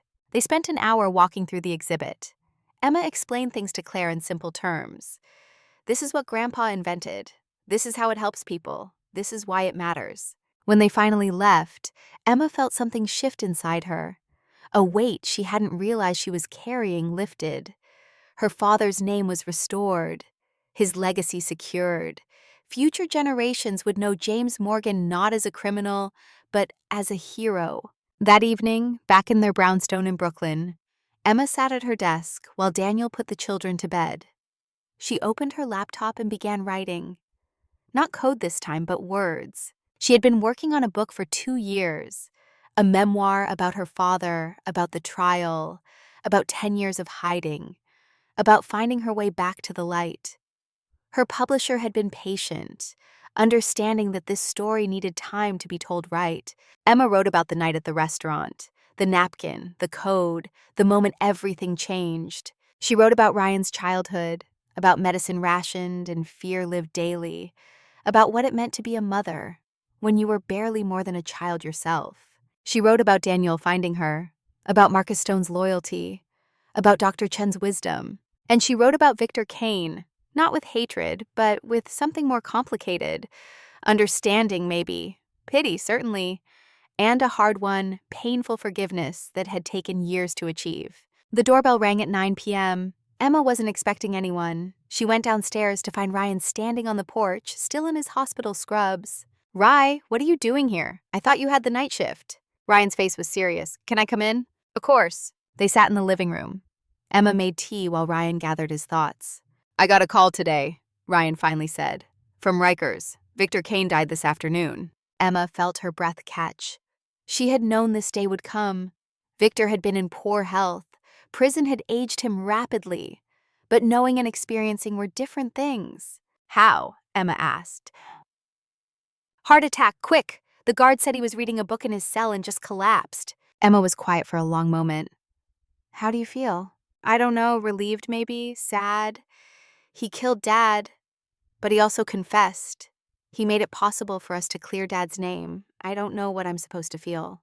You're supposed to feel whatever you feel. There's no right answer. Ryan sipped his tea. Did you ever forgive him? Emma thought carefully before answering. I learned to live with what he did. I learned to see him as a whole person, not just the man who killed our father. Flawed, afraid, making terrible choices out of weakness. Does that count as forgiveness? I think so. Then yes, I forgave him, not for his sake, for mine. Carrying that hatred was too heavy. Ryan leaned back against the couch. He was alone when he died. No visitors, no family, no friends, just guards and other prisoners. That was his choice. He pushed everyone away. It's sad, though, to die alone like that. Emma put her arm around her brother. 21 years old now, a medical student at Johns Hopkins finishing his residency. Brilliant and compassionate and everything their father would have wanted. You have a good heart, Rye, even for people who don't deserve it. Dad taught me that. Be kind even when it's hard, especially when it's hard. They sat together until late into the night, remembering their father, talking about Victor, processing the complicated tangle of emotions that came with the death of someone who had caused so much pain but was still human. Around midnight, Daniel came downstairs to find them asleep on the couch, Ryan's head on Emma's shoulder like when he was little. Daniel covered them with a blanket and let them sleep. The next morning, Emma received another call. This one from Marcus Stone. I know you've heard about Kane, Stone said, but there's something else. He left a letter, addressed to you. The warden just sent it over. What does it say? I don't know. It's sealed. But Emma, you don't have to read it if you don't want to. You don't owe him anything. Send it over, I'll decide. The letter arrived by courier that afternoon. A single envelope, yellowed prison stationery, Emma's name written in shaky handwriting. She held it for an hour before opening it. Daniel offered to read it first, to screen it, but Emma shook her head. This was something she needed to do alone. She opened the envelope and began to read. Dear Emma, if you're reading this, I'm dead. Good. I've been ready for a long time. I don't expect you to mourn me. I don't deserve your grief. But I wanted you to know a few things before I'm gone. First, every day in prison, I thought about your father, about who he was and who I failed to be. I see his face in my dreams. I hear his voice. He haunts me, but not in a cruel way. He haunts me the way conscience haunts a man who finally developed one too late. Second, I'm sorry, I know I've said this before. I said it in court. I said it at the prison visit. But I want you to have it in writing. I'm sorry for taking your father from you, for taking Ryan's father, for stealing 10 years of your life, for every moment of fear and pain you endured because of my cowardice. Third, I forgive myself. That probably angers you. How dare I forgive myself for the unforgivable? But I learned something in these 5 years. Refusing to forgive myself wasn't penance. It was self-indulgence. It was wallowing. Real penance meant accepting what I did, understanding why I did it, and choosing to be better even when there was no reward for being better. I spent 5 years helping other inmates learn to read, teaching basic computer skills, mentoring young men who reminded me of myself at that age, angry and afraid, and making terrible choices. I couldn't undo what I did to James, but I could prevent other people from becoming what I became. I like to think that counted for something. Fourth, I want you to know that your father did forgive me through the prison glass all those years ago. And Emma, he meant it. James wasn't saying empty words. He genuinely released me from the debt I owed him. That was the kind of man he was, greater than me in every way. I never accepted his forgiveness back then. I was too ashamed, too broken. But in these last years, I've learned to accept it, to believe that maybe despite everything, there was grace for even someone like me. I'm not asking you to agree. Your relationship with forgiveness is your own journey. But I wanted you to know that your father's last gift to me was mercy. And that gift changed me.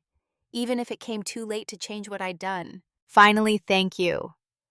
Thank you for continuing James's work, for building the academy, for pushing the lunar grid project through Congress, for being brave when I was cowardly, for being kind when I was cruel, for being everything your father raised you to be. The world is better because you're in it. That's not something I can say about myself, but I can say it about you. I've left instructions for my remaining assets to be donated to the Morgan Academy. It's not much, most of my wealth was seized, but there's about 2 million left. Use it to give more kids the chance to be seen, to be valued, to use their intelligence without fear. I die knowing I destroyed a great man, but I also die knowing his daughter built something even greater from the ruins. That's not redemption, but it's something. Goodbye, Emma Morgan. Live well, love fiercely, and know that somewhere, in whatever comes after this, your father is proud of you. Victor. Emma read the letter 3 times. Then she folded it carefully and put it in her desk drawer beside the letters she had written to her father over the years. She called Daniel at work. He left money for the academy, Emma said. 2 million. Do you want to take it? Emma thought about this. Blood money. That's what some people would call it, tainted by Victor's crimes. But Emma thought about the kids who would benefit, the students who would get scholarships, the equipment that could be purchased, the lives that could be changed. Yes, Emma said. I'll take it, and I'll use it exactly as he asked, to give more kids the chance to be seen. That's generous of you. It's not generosity, it's practicality. The money can undo what Victor did, but it can do good going forward. That's what Dad would want. That night, Emma added a chapter to her book about Victor's death, about his final letter, about the complicated nature of forgiveness and redemption. She wrote about how some people saw Victor as a monster, others as a tragic figure, but Emma saw him as human, flawed and broken and capable of terrible evil, but also capable of change. Too late to save himself, but not too late to help others. It wasn't a satisfying answer. There was no neat resolution, but it was honest. And honesty was what the book needed. 6 months after Victor's death, Emma stood on stage at the Morgan Academy's graduation ceremony. 500 students were graduating today. 500 kids who had been invisible, overlooked, dismissed, now armed with skills and knowledge and confidence. Emma's keynote address was about visibility. When I was your age, Emma said to the sea of young faces, I thought being invisible was survival. If no one saw me, no one could hurt me. And for a long time, that was true. Invisibility kept me safe. But it also kept me small. It kept me from using my gifts, from connecting with people, from changing the world. She paused, looking at the students, many of whom she had taught personally. Visibility is scary. When people see you, they can judge you, criticize you, try to hurt you. All of that is true, but visibility is also power. When people see you, they can also help you, learn from you, be inspired by you. You're graduating today because you chose to be visible. You raised your hands, you asked questions, you showed your intelligence, and look what happened. You're here, you made it. The students applauded. Some of you are going to college, some are going straight into careers, some are taking time to figure things out. All of those paths are valid. What matters is that you keep being visible. Keep using your gifts. Keep refusing to be invisible just because the world is more comfortable when you are. After the ceremony, Emma met with scholarship recipients. She shook hands and posed for photos and answered questions about college and careers and life. One girl, maybe 17, hung back until the others had left. Can I ask you something personal? The girl finally said. Of course. Do you ever regret it, speaking up that night at the restaurant? If you'd stayed invisible, you wouldn't have lost your job. You wouldn't have been hunted. You and your brother would have been safe. Emma thought about this. I regret the pain it caused, the fear, the 10 years of running before that night. But regret speaking up? No, because speaking up led to everything good in my life now. My husband, my children, this academy, the chance to honor my father's legacy. I wouldn't trade any of that. Even for safety? Safety is important, but it's not everything. Living matters more than just surviving. The girl nodded slowly, processing this. Thank you, that helps. Emma watched her leave and felt the weight of responsibility. These kids were looking to her for guidance, for proof that speaking up was worth the risk. She hoped she could continue to be worthy of that trust. That evening, Emma's family gathered at her home for dinner. Ryan came with his girlfriend Maria, a pediatric nurse he had met at Hopkins. Daniel's parents drove in from Connecticut. Dr. Sarah Chen, now retired but still very much part of Emma's life, brought her famous dumplings. They crowded around the table in the dining room, laughing and talking and passing plates. Claire entertained everyone with her endless questions. Michael slept in a bassinet nearby, oblivious to the noise. Emma looked around at the faces she loved. This was family. Not just blood, but chosen. People who had helped her survive and then helped her thrive. Dr. Chen raised her glass. A toast to Emma and Daniel. 5 years married, 2 beautiful children, changing the world one day at a time.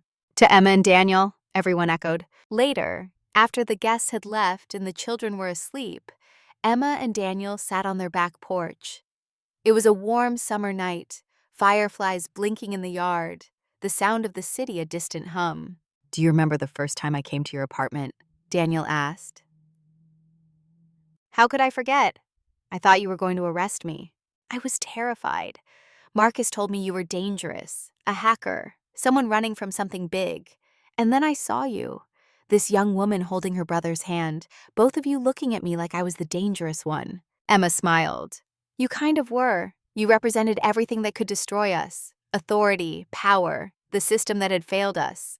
And now? Now you represent home. Safety, partnership, love. Funny how things change. Daniel took her hand. I have something to tell you. I wasn't sure when the right time would be, but I think it's now. Emma's heart rate picked up. What? I got a call from the White House. They want me to head up the newly created Department of Clean Energy, report directly to the president, coordinate all national fusion energy projects. Emma stared at him. Daniel, that's incredible. It would mean moving to Washington, at least part-time, maybe getting a place there, splitting time between DC and New York.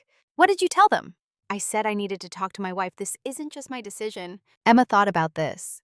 Washington, politics, the pressure of working directly for the president, but also the opportunity to implement her father's vision on a national scale, to make real lasting change. What do you want to do? Emma asked. I want to say yes, but only if you're okay with it. I'm more than okay with it. I'm proud of you, and Dad would be too. Daniel pulled her close. We're doing it, Em. We're actually changing the world.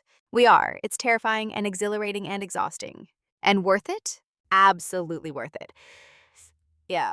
They sat together in the darkness, planning their future, dreaming about what they could accomplish. 1 year later, Emma stood in the Oval Office, watching the president sign the Lunar Energy Development Act into law. The room was packed with senators, scientists, journalists, and industry leaders. Emma stood between Ryan, now Dr. Ryan Morgan, and Daniel, now Secretary of the Department of Clean Energy. The president finished signing and held up the pen. This pen goes to Emma Morgan Cross, whose father designed this project 25 years ago, and whose determination made it reality today. The room applauded. Emma accepted the pen with shaking hands. Dr. Morgan, the president said, loud enough for the room to hear, your father was treated shamefully by the system. He died before justice could be served. But his vision lives on, and because of you, millions of people will benefit from clean, accessible energy. That's the best revenge. That's the best memorial. That's the best justice. Thank you, Madam President. After the signing, there was a reception. Emma found a quiet corner and looked at the pen in her hands. It was a simple thing, but it represented so much. Years of work, countless battles, political compromises, and scientific challenges, and pure, stubborn refusal to give up. Marcus Stone found her there. He had come as Daniel's guest, still serving as his security advisor despite multiple retirement attempts. You did it, kid, Stone said. We did it. No, you did it. The rest of us just helped. Emma looked at this man who had protected her when she was most vulnerable, who had risked his career to help a fugitive waitress, who had become family. Thank you, Marcus, for everything. Just doing my job. We both know it was more than that. Stone's expression softened. Your father would be proud. I never met him, but I know his type. Good man trying to do good things in a bad world. He'd be proud of how you turned out. Emma hugged him. Stone, surprise. Hugged her back. That night, back in their Washington apartment, Emma couldn't sleep. She went to her office and pulled out her laptop. The book was nearly finished, just the epilogue left to write. She stared at the blank page for a long time before the words finally came. This is not a story about revenge. It's a story about justice. Those two things are not the same. Revenge would have been destroying Victor Kane the way he destroyed my father, taking everything from him out of hatred and pain. Justice was holding him accountable, making him face what he'd done, giving him the chance to choose differently, even from prison, and ultimately accepting his imperfect attempt at redemption. My father taught me that everyone deserves a second chance, not because they've earned it, but because mercy is a gift we give freely. Victor Kane didn't deserve my father's forgiveness, but my father gave it anyway. That's who he was. I'm still learning to be that generous, but I'm trying. This is also not a story about miracles. It's a story about work, about showing up every day and doing the hard things, about choosing courage when fear would be easier, about building something brick by brick, code by code, student by student. My father didn't get to see his vision realized. He died in a prison cell, alone and frightened, his reputation destroyed. But his work survived, his ideas survived, his love survived, and his children carried on. Ryan is going to cure cystic fibrosis. I believe that with everything in me. He's brilliant and determined, and he has firsthand knowledge of what needs fixing. Dad would be so proud. I'm going to make sure clean energy reaches every person on this planet, not as a commodity to be sold, but as a right to be shared. That was Dad's dream. It's my mission now. We were invisible for so long, but we're visible now, and we're using that visibility to make sure other invisible people are seen, valued, given the chance to shine. If you're reading this and you feel invisible, please know you matter. Your gifts matter. Your voice matters. The world needs what you have to offer. Be brave. Speak up. Fix the music when you hear a wrong note. Change the world. We did. You can too. Emma saved the document and closed her laptop. The book was done. She went back to bed and curled up beside Daniel. He stirred and pulled her close. You okay? He mumbled, half asleep. I'm perfect! And she was. 10 years after Emma spilled water at Lumiere Restaurant, she returned to that corner in Manhattan. The Morgan Academy occupied the space now, but Emma stood on the sidewalk where she had sat in the rain all those years ago, defeated and afraid, and certain she had lost everything. She tried to remember what that felt like, the desperation, the fear, the certainty that she would never be safe or happy or whole. It felt like another lifetime, another person. Ryan joined her. He had flown in from Brussels, where he was presenting his breakthrough cystic fibrosis treatment at an international medical conference. Hard to believe it all started here, Ryan said. I was sitting right there. Emma pointed to the spot. Fired, broke, terrified. Certain my life was over. But it wasn't over. No, it was just beginning. They stood together in the autumn sunshine, two survivors who had become thrivers, two kids from the Bronx who had changed the world. Do you think about Dad every day? Ryan asked. Every single day. Me too. I see him in my patients, the ones who are scared and suffering but still fighting. That was Dad. He fought until the very end. He'd be proud of you, Rye, the doctor you've become, the man you've become. He'd be proud of both of us. Emma's phone buzzed. A text from Claire's school. Her daughter had won the science fair with a project about lunar energy collection. Like grandfather, like granddaughter. Emma showed Ryan the text. He laughed. The next generation of Morgans, Ryan said, continuing the work, as it should be. They walked into the academy together. Students filled the halls, chattering and laughing and learning. Emma stopped to answer questions from a few kids. Ryan talked to a group interested in medical careers. This was the legacy. Not just the technology or the awards or the recognition, but the lives changed. The kids who would go on to change more lives. The ripples spreading outward forever. That night, Emma stood at the window of her Brooklyn brownstone, watching the city lights. Behind her, Daniel was reading bedtime stories to Claire and Michael. Their voices drifted through the house, warm and safe and loved. Emma thought about her father, about the code he had written that became her salvation, about the values he had instilled that became her compass, about the love he had given that became her foundation. She had spent 10 years running from his death, 5 years avenging it, and now, finally, she was simply living with it. The grief didn't go away, but it transformed, became something she could carry without it crushing her. Emma opened her desk drawer and pulled out all the letters she had written to her father over the years. Letters from the Bronx apartment, from Crosstech Tower, from the Stockholm hotel room, from the White House. A chronicle of her journey from invisible to visible, from victim to victor, from broken to whole. She read through them, smiling at the young woman who had written them.